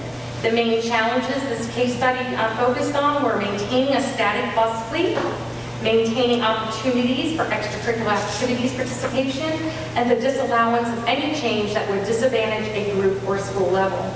The strategies that they mainly employed were the division of work amongst different committees and strategic involvement of all the stakeholders throughout the process. Another one was from Kentucky, Jessamine County Schools, that had 11 schools and 7,000 students.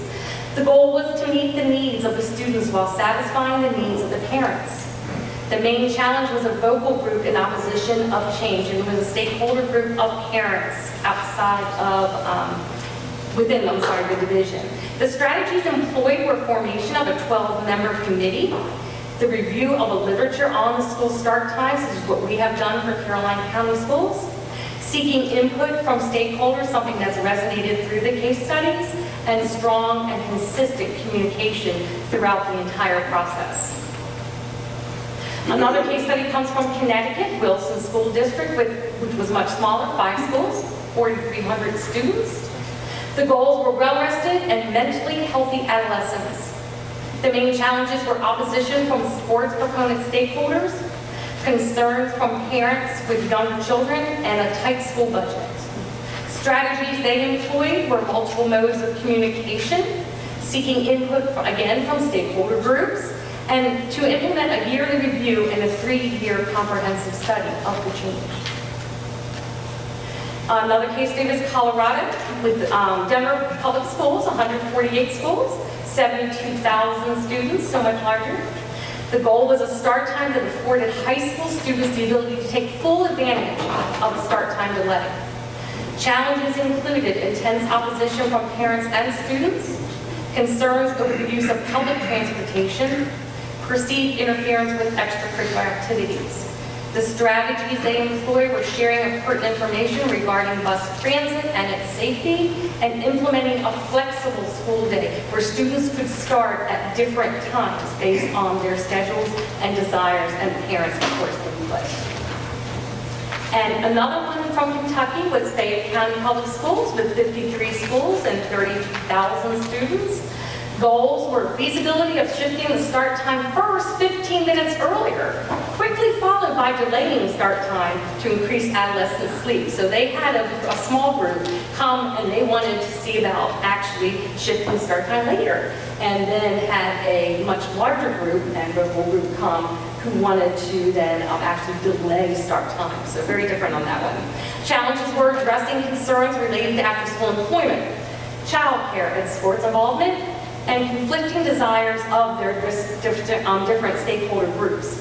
The strategies that they mainly employed were timed prior to implementation. They did not just jump in and make a change very quickly. They took the time to go through the process and involve their stakeholders, and the use of compromise to work with both the stakeholder groups. As you recall from our last presentation, I believe it was in March, there was both a teacher and a parent garden survey that was sent out and available on paper copies as well. These surveys were developed from our literature review, and through our analysis, we better understood the perspectives of the community. So we'd like to show you some of those key findings right now. Remember, there are lots more findings in that other literature available to you. So first, we gathered background information and demographics. And the findings on adolescent sleep revealed that a majority of respondents felt that teenagers needed 8.5 to 10 hours of sleep per night. Now, if you're curious, insufficient sleep is labeled as less than 8 hours. Borderline sleep is at 8 to 9 hours, and the optimal amount of sleep is over 9 hours. So you can see the Caroline County community felt that teenagers really needed that borderline optimal sleep. However, most high school students, as reported, received only 7 hours of sleep or less. When we asked their desire for teenagers needing more sleep, teenagers felt more strongly than parents or guardians about students needing more sleep.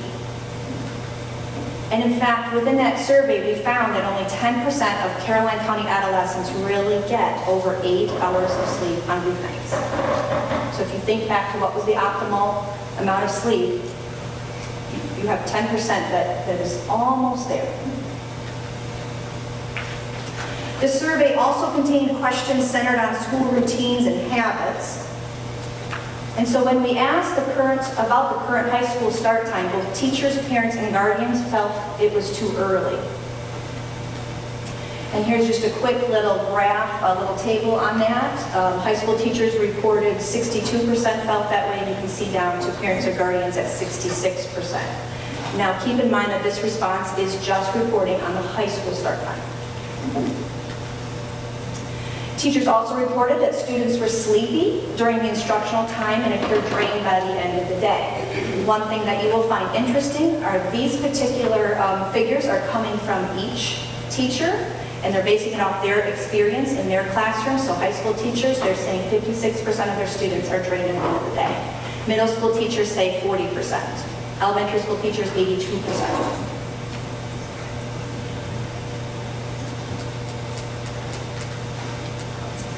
When asked about perspectives concerning the scenario of a high school delay, respondents felt that overall a delay in high school start time would cause minimal interference with their daily routines.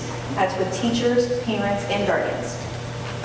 However, there were a few concerns. They wanted to make sure that we consider after-school childcare that would be provided by adolescents who might have a later high school start time. They wanted us to consider transportation to and from school and what that might look like. And they wanted us to consider the ability to participate in those after-school activities like Dr. Foley had highlighted with some previous case studies.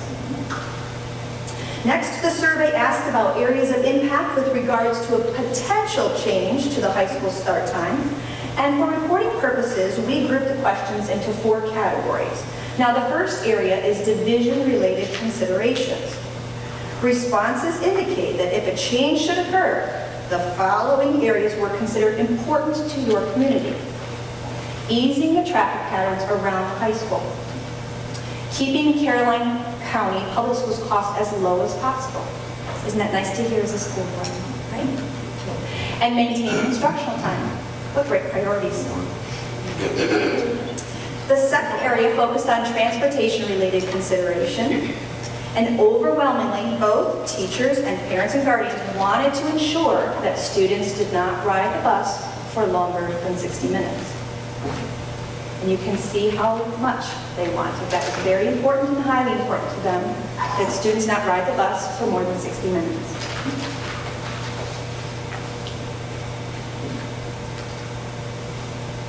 Respondents also felt it was important that students were not picked up by the bus before 7 and 7:30 a.m.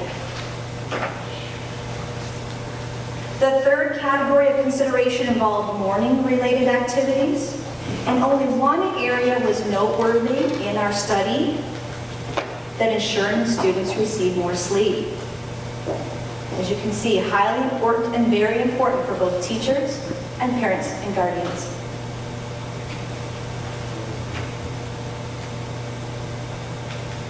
The The last category of consideration related to afternoon and evening related activities.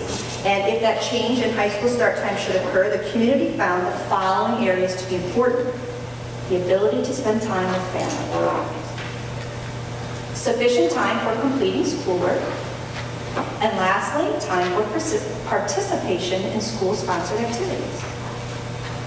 Now, our last section of the survey was unique, and that it presented a research-based question, and it was followed by the question, would you favor, oppose, neither favor nor oppose a later high school start time? The questions included, if you knew 45% of adolescents do not get the recommended amount of daily sleep, would you favor, oppose, there?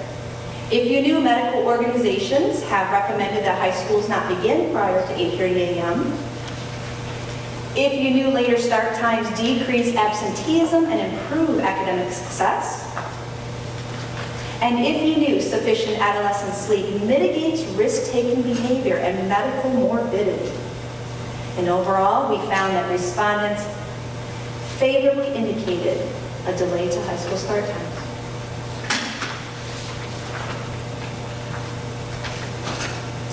Question 3 focused on potential impacts of feasible options.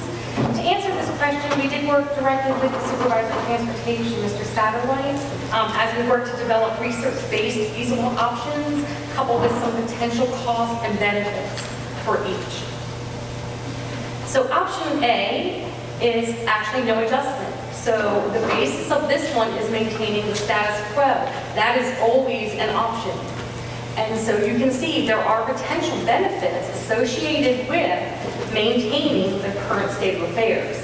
They include the familiarity to the stakeholders, no disruption of schedules for any stakeholder group, additional studies not required to go any further, no changes to extracurricular activities, after-school employment, or adolescent-provided childcare. However, there are some potential costs, and that comes from our research findings of potential, as that's what it says at the top, it's all potential. We cannot exactly see if this is going to be specifically true in these events, but potentially sleep deprivation of the adolescent group. Perhaps a negative effect on adolescent student health for our research findings, negative effect on adolescent academic performance, and higher rates of teen car crashes. For option B, again, potential impacts. The schedule change here is that all school time will be pushed back by 20 minutes. So you go 20 minutes later, with the elementary school time being 9:05, the middle school start time 7:45, and the high school 7:50. The basis of this option is the research that we discovered indicating that a 20-minute delay in high school start time provided academic and physical benefits to students. Potential benefits, therefore, increased time for adolescent sleep of 20 minutes, improved adolescent health, academic achievement, and a decrease in the rate of teen-related car crashes. Potential costs that we developed included an increase in teacher attrition due to scheduling changes, challenges related to extracurricular activities, sports scheduling, hours of daylight practice time, and participation, and a potential decrease in availability of school adolescent-provided childcare. Option C, all school start time would be pushed back 1 hour, and high school would begin at 8:30 a.m. The basis of this option is the American Medical Association's recommendation that high schools start no earlier than 8:30 a.m. in order to reap the benefits associated with adequate adolescent sleep. Potential benefits: increased time for sleep 1 hour, improved adolescent health, academic achievement, and decrease in the rate of teen-related car crashes. Again, potential cost: the increase in teacher attrition higher than maybe the 20-minute change if it's an hour change. Also, more challenges related to extracurricular activities with sports scheduling, hours of daylight practice, and club participation, and a decrease in availability for the adolescent-provided childcare. Now, option D is a little different. That is flipping the elementary high school start times while leaving the middle school start times the same. So high school and elementary would flip. Elementary would start at 7:30 and high school would start at 8:45. The basis of this option are case studies with successful implementation of delayed high school start times. Potential benefits, the increased time for adolescent sleep would be 1 hour and 15 minutes. Improved academic achievement, health, perhaps a decrease in rate of teen-related car crashes. But this is where something new comes in. And we could not determine specifics here because Mr. Satterwhite still used, and I don't know if Trip Spark has been implemented fully yet, we'll talk about that in a second, but used hand routing. So we couldn't really tell if fuel cost and bus drivers would be needed more or less when you flipped. So what we did was, we said if bus and driver requirements lowered, if there were to be a switch, there could potentially be a decrease in salary costs and benefits, and fuel costs and maintenance costs. Now, however, on the flip side, with potential cost to it, if you needed more bus drivers, then you might have an increase in salary costs, benefits, fuel costs, and maintenance costs. In addition, there is the element of safety of elementary school students who may be at a dark bus stop towards those winter months. So our recommendations. Our overall recommendation is based upon the consideration of the capstone report in its entirety that we recommend that Caroline County Public Schools leadership continues to do investigation of school start time as it relates to adolescent sleep. But in this next section, we focus on a plan of action should this leadership decide to continue the investigation. The plan of action specifically addresses 4 areas derived from our research: the community and stakeholder engagement, transportation considerations, strategies to address after-school activities, and change management considerations. As far as community and stakeholder engagement, we recommend that you create a school start time advisory committee comprised of members of the various stakeholder groups. These are all based on should you continue the investigation. To ensure that committee familiarizes themselves with the executive summary report and our full technical report, there's been a year of research here. So why start from the beginning when you have all of this information available to you? To develop informational materials regarding the science behind and importance of adolescent sleep based upon the literature review. And identify avenues to present materials in order to arm stakeholders with the knowledge necessary to understand the considerations associated with delayed high school start times, as well to perform a district needs assessment. In terms of transportation consideration, a review of the traffic flow patterns around the school based on the responses we got, and the utilization of law enforcement or school resource officers to help with that traffic flow, to study Department of Motor Vehicle data in regards to adolescent accidents in the county, to fully implement, if not already done at the time of this, it was not done, but fully implement the Trip Spark software currently owned by the division to aid in developing the most effective, cost-effective and efficient routing, to review the current bus routing to ensure costs are minimized and benefits are maximized. And if the decision is to move forward is made, investigate each of the other 3 feasible options to determine more specific costs and benefits associated with each. As presented earlier, we knew from the survey that after-school activities were important when considering any delay or change in high school start time. So therefore, we presented a plan of action to address after-school activities and specifically sports and clubs. So a few of these include a 0 block, perhaps in the morning. One of the case studies was talking about flexible scheduling to allow for that. Perhaps a free period at the end for any sports practice to start or club meetings.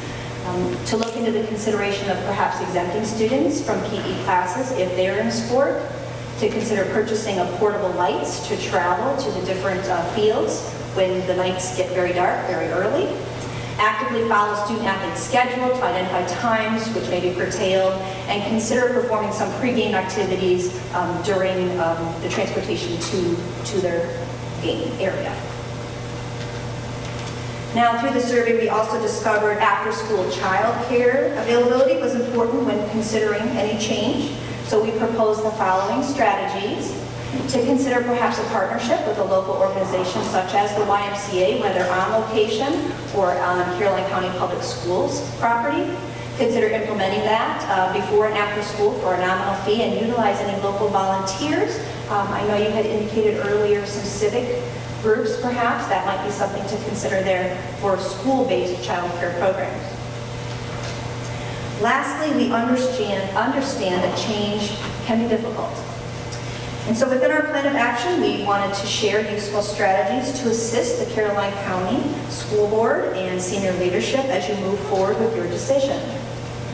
We invite you to share the division's overall arching goals to ensure the process is very transparent and communication is strong throughout that process. That was found in most every case study that we investigated. To involve as many stakeholder groups as possible, both in the investigative and the implementation process, if you choose to move forward with that. To demonstrate that leadership throughout the process and ensure that a consistent and clear message is constantly delivered. Allow time to fully study any potential changes. We had just a year, and that was a little bit of a limitation as for getting results from our survey and perhaps getting a little more voice from your community, so that might be something to consider with time. And create a vehicle for meaningful feedback throughout that change process. One case study even signed a committee with a web page to answer questions back and forth every week so that people were constantly updated on that process and where it was going. And of course, to create supports to aid any stakeholders in adjusting should a change be made. So Dr. Foley and I would like to thank you for this opportunity, and we're open to any questions or discussions that you may have at this time.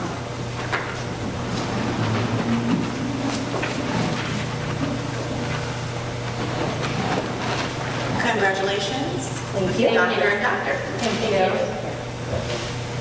Well, I'd like to take an opportunity to thank you both for the work that you've done over the course of this year. And I know it involved your doctoral research, but when I go back to the scope of this project that you've done for Caroline County, you far exceeded with your actual suggestions and your research-based suggestions the scope of what we had asked for in this project. So thank you for your thorough work.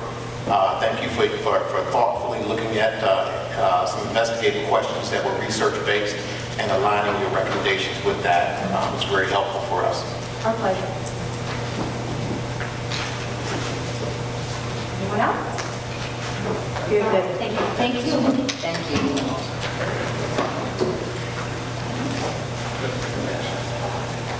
At this time, we will have an update on school wellness plans with Dr. Rowe.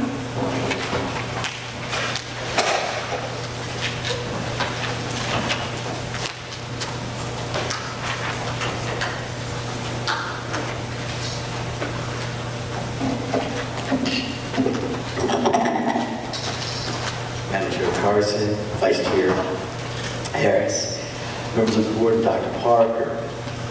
One of the requirements of the Student Wellness Policy, JHCF, is to report individual school wellness activities and programs implementations on an annual basis to the Caroline County School Board.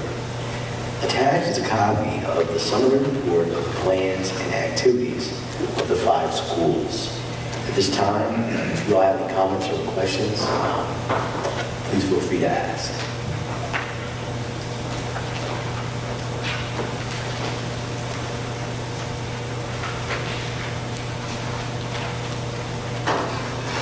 Is it working?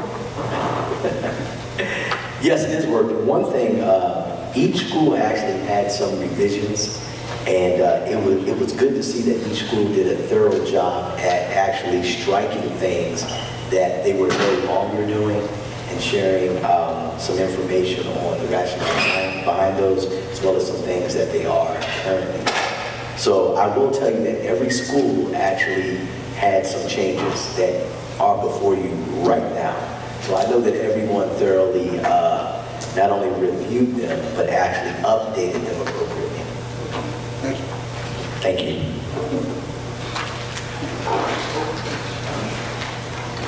Thank you, Dr. Monroe. And this time we'll have Mr. Hone with an update on construction projects at the CHS. Yes. Good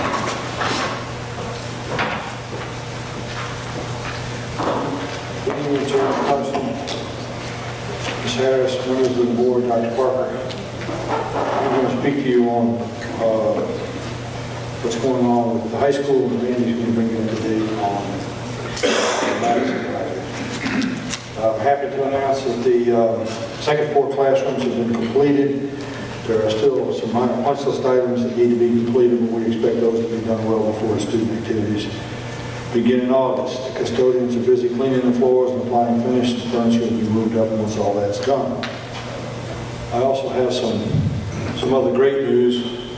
The last of the 16 dinosaurs that were on the roof have been removed, and our new system is being expanded into the existing classrooms.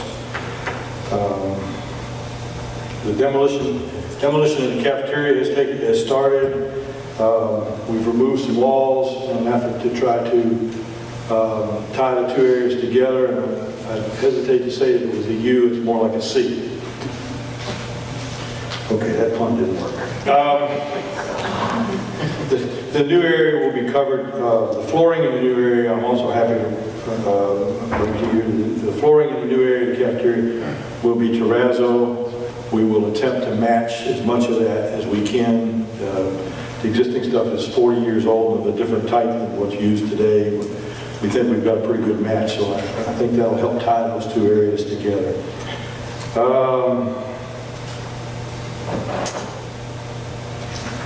The ductwork, and they started the demolition literally the day the students walked out of the building, and they've already got most of the area cleaned out, ceilings, whole ceilings removed, things removed, and the new ductwork, I was in there today, and the new ductwork is already expanding it into the existing dining room. So work is moving right along. That, quite honestly, the contractor feels it's going to be his biggest challenge to get that cafeteria and kitchen area, which we know is a must before student activities can resume, but they're certainly putting forth a good effort to try to get that done. A great deal of work is also taking place in the CTE area. The rooms are being gutted, ductwork installed, the air conditioning boxes. The rooms will have their walls painted, ceiling, much like we've done in the balance of the school. The contractor also plans towards the end of the month to start lengthening the turning lane for the student parking lot, and that will also be the time when we replace the existing school flashing signs with the newer signs. So that will all take place hopefully before we see each other again, or at least be well in progress by then. If you've got any questions about the high school, I'll be happy to answer those. I have one. Yeah, I do too. All right, Randy, what about the stain on high school? That's actually a B question. Okay, Jeffrey, what about the stain? They've applied a second stain on the lower part of the wall where the first stain was put. We looked at it several times, and the guy's actually coming back and have arranged for him to meet with Dr. Parker so that we can tweak the last little tweak to the stain, but I think we're really close. It's the stain that he put on the second time. I mean, we all stood there and looked at it, and it was like, oh yeah, there it is. I mean, it is really, it's a much subtler color than what he put on the first time. So I think it'll, and with a little tweaking, I think we're pretty much there. He's supposed to be in next week, you know, it just depends on the weather, but and I'm going to coordinate that once I get a commitment from him. I'm going to coordinate with Dr. Parker. So. That was my high school comment. Thank you. Ms. Sullivan, in your professional opinion... Oh, we're in trouble now. In your professional opinion, the school's going to be larger than what it has been. Do you think our janitorial staff is going to be able to take care of it with the staff that we have right at the moment? We are, because of the restrictions and, you know, the budget being approved in the manner that it was, I'm trying to carefully choose my words here. We're looking at readjusting our standard of how much square footage each custodian does, and yes, we will be getting some more help for the high school. What we're going to have to do is sort of balance the load across the division so that all the custodians in each of the schools is doing, relatively the same amount. And that's something I'm working on right now, is to look at, how many custodial hours I have available to me and where we need to distribute those so that we get an equitable mix. I'm not going to say it's going to be great, but we'll, with what we've got to work with, it's what we have to do. Mr. Homer, was there a financial incentive built into the contract should these folks complete early? No, sir.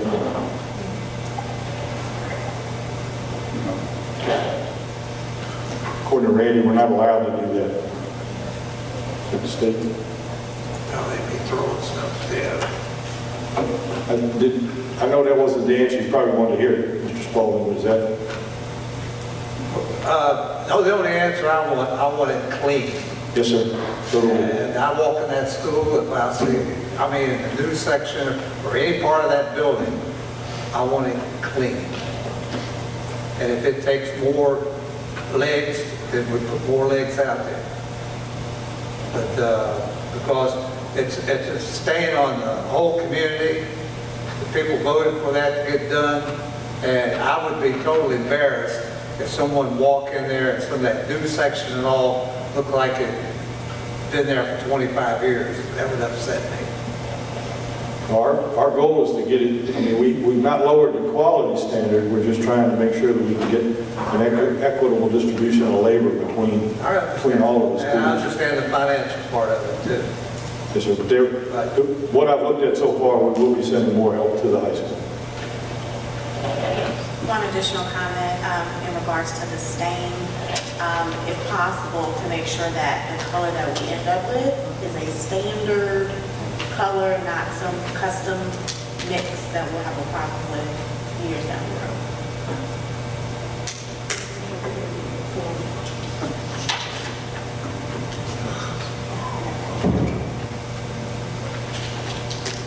Any other questions about the high school? If not, let me give you some information on that. Good evening. I don't have as good a news to report on Madison, unfortunately.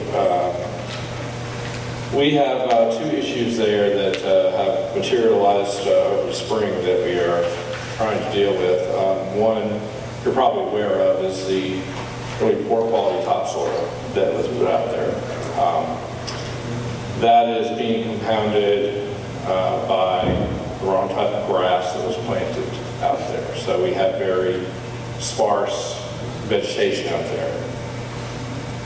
What's making the situation a little bit difficult is our civil engineer made their final site inspection, and we also heard from David Unwin with the county that the detention pond is not acceptable. It was not completed.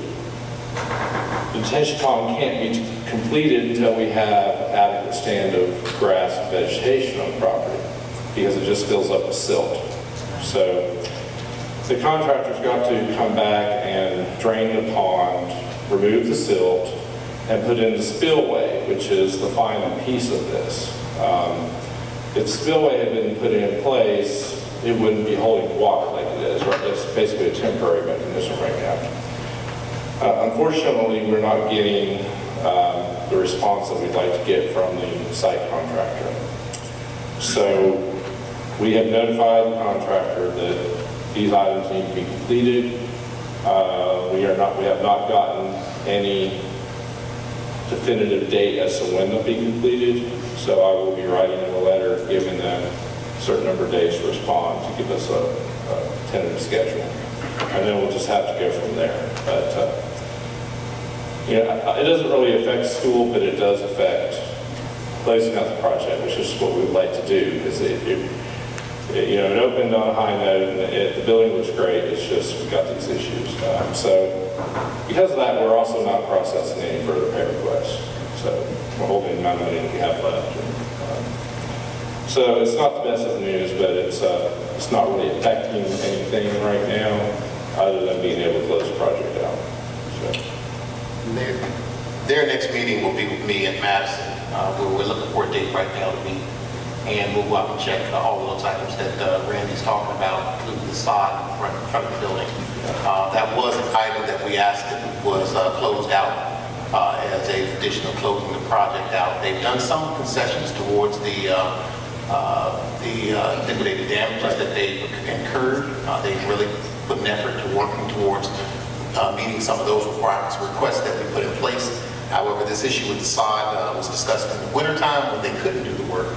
Now they're in the season where we need to get this closed out. So they'll meet with me at the next opportunity at Madison, and we'll see if we can come to some resolution with this. Randy, I have a question. How much are we withholding from them still? How much have we kept back from them? Right now, the last pay request they submitted was $336,000, but they had an accounting error that has to do with the owner direct purchase items. So we think it's probably a little bit less than that. But we also have $100,000 in change orders that we've not approved and processed. So we still have $700,000 to deal with. But I do not feel like we're overholding any money. Because it just seems like, here we go again, like we did with Lockridge at BGE. And I know the 4 members that were on the board, when we went through all that, we don't mind if it takes 3 years to get it right. We'll just hold on to the money, and they can just do like we did before. You know, if we have to hire the lawyer, the whole 9 yards, I mean, we don't have a problem doing that, so we're not scared to make it right. So, because and how about the flagpole? Did that ever get put up? The flagpole is there. It arrived last week, you know, I haven't been on there to see if they put it up. It's got to be the longest flagpole project in the history of the state of Maine. It's taken almost, 8 months to get a flagpole put up? 6. Well, quite a while. That'd be a really pretty pole.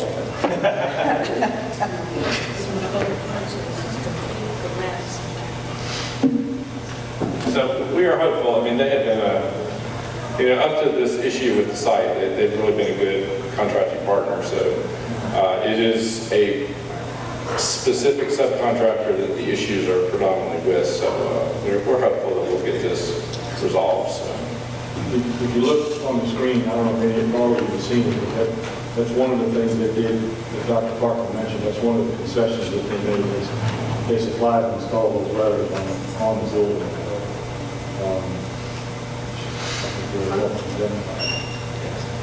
Is part of the problem in between where the new addition is, where like the kindergarten rooms, because I've noticed it runs off really bad in there. I mean, because I'm in the kindergarten room where that is, and I mean, it even one time was flooding into that room a little bit too. Well, part of the problem is that because the topsoil and the grass are not adequate, the water is overwashing onto the sidewalks and then across the bus loop. And then that's ultimately making its way to the detention pond. So it's a compounding issue. Are the silt fences still up, the siltation fences that are around the retention pond to help mitigate the accumulation of silt? Nothing has been removed in that. The drain protective structure is still there, and some of the other appliances that were installed to maintain that. But as Randy pointed out, we're seeing water moving where it's not supposed to be moving because the grading's not right, and some of the, if we had a standing grass, as silly as it sounds, it would slow the water down so that the normal structures could handle the flow. I understand.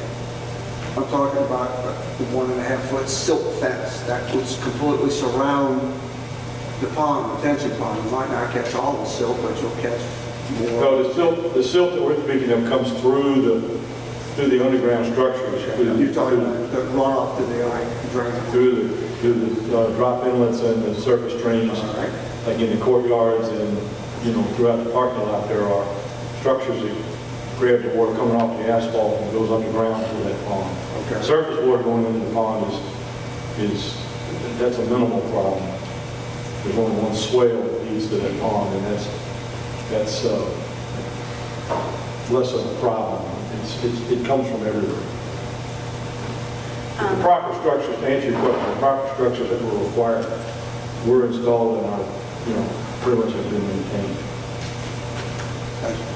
The extension of the DEQ permit, I think was $500, that will be back charged to the contractor. That was my question. Any charges that doesn't need to come from us? And as a matter of minutes, I want to be very clear that aesthetic things, name on the building, great. But functional things that need to last us a long time, to me, that is a non-negotiable. It has to be done right. Months and months I've said, is there going to be a punch list closeout, very detailed? If I'm willing to complain about something, I'm willing to volunteer, so let me know. You guys have the meeting, but I don't think we should close this out and have stuff to do later. No, that's, Very clear about that. no, punch lists have been, formulated and transmitted to the contractor, like I said. For the most part, the building issues that we had, he's been very good about taking care of. As Randy said, it seems most of our issues is with the site contractor.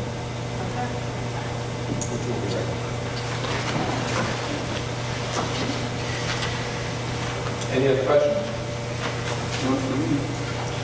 I think we're good, thank you. And the last informational item we have is a monthly update on revenue and expenditures with Mr. Martin.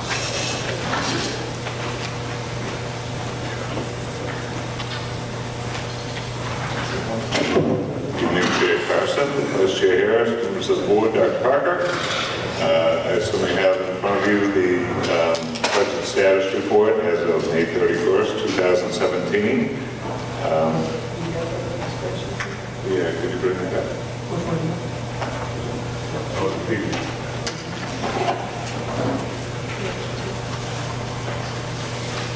the year-to-date cash receipts as of May 31st, $40,761,011.72, representing above 92% of our budgeted revenues. Expenditures, $39,545,971.77, representing 89.13% of our appropriated expenditures. We're working right now. Dr. Parker put out an email today. Dr. Parker and I talked last week about some things we may be able to accomplish before the end of the year, and email went out today. Thanks for doing that, Dr. Parker. Appreciate it. And we've already gotten some responses, so some people were ready to pull the trigger. And we're going to sit down and put our heads together and put together a game plan. I like what these numbers are telling me. There's a nice balance between the regular fund expenditures and the regular fund expenditures, as well as the special fund revenues and the special fund expenditures. They all seem to be pretty well in balance.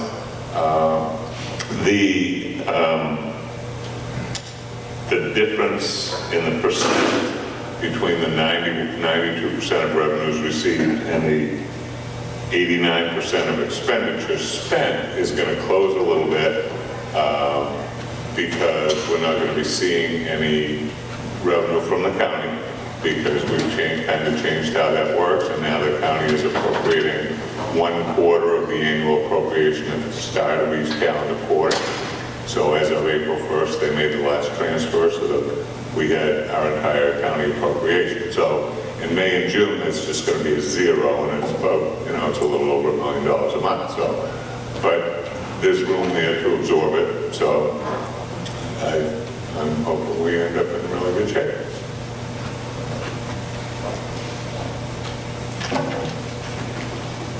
My only question is, you didn't mind that 500,000 so we could give raises to everybody.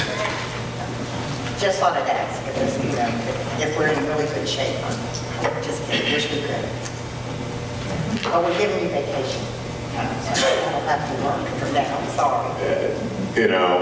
Budget season for me is just an emotional roller coaster. You know, you put together that first thing, and Dr. Parker's heard me say this 100 times. You put the, you know, and you get your hopes up, and you think all the wonderful things you can accomplish, and then you go and take the hammer right in the forehead, and it hurts. It just hurts. Makes me mad. We try. We do try. You got to keep trying. Thank you very much. At this time, if board members have some comments they would like to make.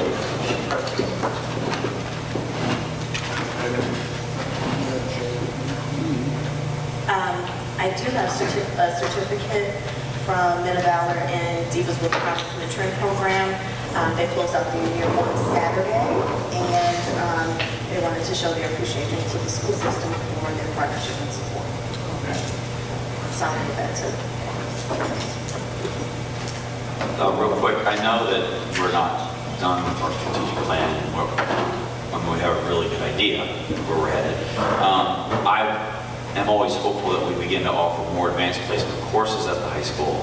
And I just flew back Saturday from Salt Lake City, Utah, because I am an advanced placement reader for the advanced placement government exam. And to my knowledge, we don't have anybody in the county that is an AP reader. And it is, I've been a teacher for 15 years. It is literally the best professional development experience I've ever had, because you spend a week with like-minded people who are just as passionate as you are about it. And I'm throwing this out to any staff members we have. I hope that they would all consider applying to be an AP reader. The professional development's great. The money is not bad, but they do also feed you and put you up there and pay for everything. But what you can bring back, I mean, today was inundated by my coworkers. What did you guys do? How was the rubric? What did they do? And it's great, and I hope that somebody in our staff will jump on board and apply, because it will help the whole school. I just have one comment. Last week, I had the privilege of coming to the summer camp or the summer school and reading with kindergarten students, and it was just wonderful. And so if you have the opportunity to volunteer your time to come be a reader, it's every Wednesday, and Ms. Wright has been spearheading that whole thing, and you can sign up online to do it, and it's just wonderful, and I'm sure they could use a lot more readers, but I had my own books luckily, but they have books there, so even I think they would welcome you if you just came in on Wednesday mornings around 8:30 or 8:15 and just said, hey, I'd love to volunteer and read in a class. They would, I'm sure, find a slot for you. So I just hope the whole summer camp goes as well, and I think the kids look like they're just having a wonderful time while they're learning, so that was my positive. Anyone else? Well, at this time, Dr. Parker. Well, I'd like to say that I visited the middle school on last Wednesday, also to read to the middle school students, and they are reading 7 Habits of Highly Effective Teens this summer. So I was fortunate enough to introduce chapter 1 on being proactive. And I can tell you, after our high school start time study, I think it was 8:30 when we started. I can tell you they were still somewhat asleep. And it's you know, you would think that 8:30 start might change it. Some kids are still, you know, but they were engaged. We by the time we finished looking through the chapter, I think the kids were responding very well. We're excited about our summer school opportunity this summer, and I'd like to personally thank Dr. Jones and her instructional team for putting together what I feel is a very good, innovative summer school program. They're piloting several new products that should be fun and engaging for students, as well as encouraging literacy. We're following up on our goal last year was to increase opportunities for summer reading and to encourage more summer connections. We want students writing up from personal things, so we're actually including some field trips this year. So just some fun and exciting things going on in our partnership with the YMCA. Our partnership with the YMCA is still taking place this year, and they have taken a class of Bowling Green students and continue to do great work with them over the course of the summer. I'd also like to thank the team for putting together an excellent growth and innovation celebration the final week of school, actually after the kids left, the final day, contractual day. It was an interesting event, I might say, and we were wowed by student singers, by good information, and by teacher entertainment. So I'll tell you, it really ended on a positive note. I think the presentation the video presentation that was presented at that event will be included as evidence for the board for updates on the post-entry plan. As I promised, I was going to give you a video update, less reading this year. So I hope you enjoyed that as well. But a lot of good things going on this summer, and turning the page to the Pathways 2022 is going to be an exciting venture for all of us. So thank you for the hard work for the team. Thanks for the board's leadership in that, and getting what we feel is the beginning of a very strong and solid strategic plan for moving the division forward. So I'm appreciating the work right now, and thank you very much. At this time, we're going to go into closed session for personnel, the discussion of appointments, retirement, resignations, requests for family medical leave, retirements, voluntary transfers, summer school appointments, reappointments, a title change, a salary correction, an employment notification, recession, reassignment with reduction in salary, salary adjustments, and a grade adjustment as authorized by Section 2.2-3711A1 of the Code of Virginia 50 as amended. So moved. Second.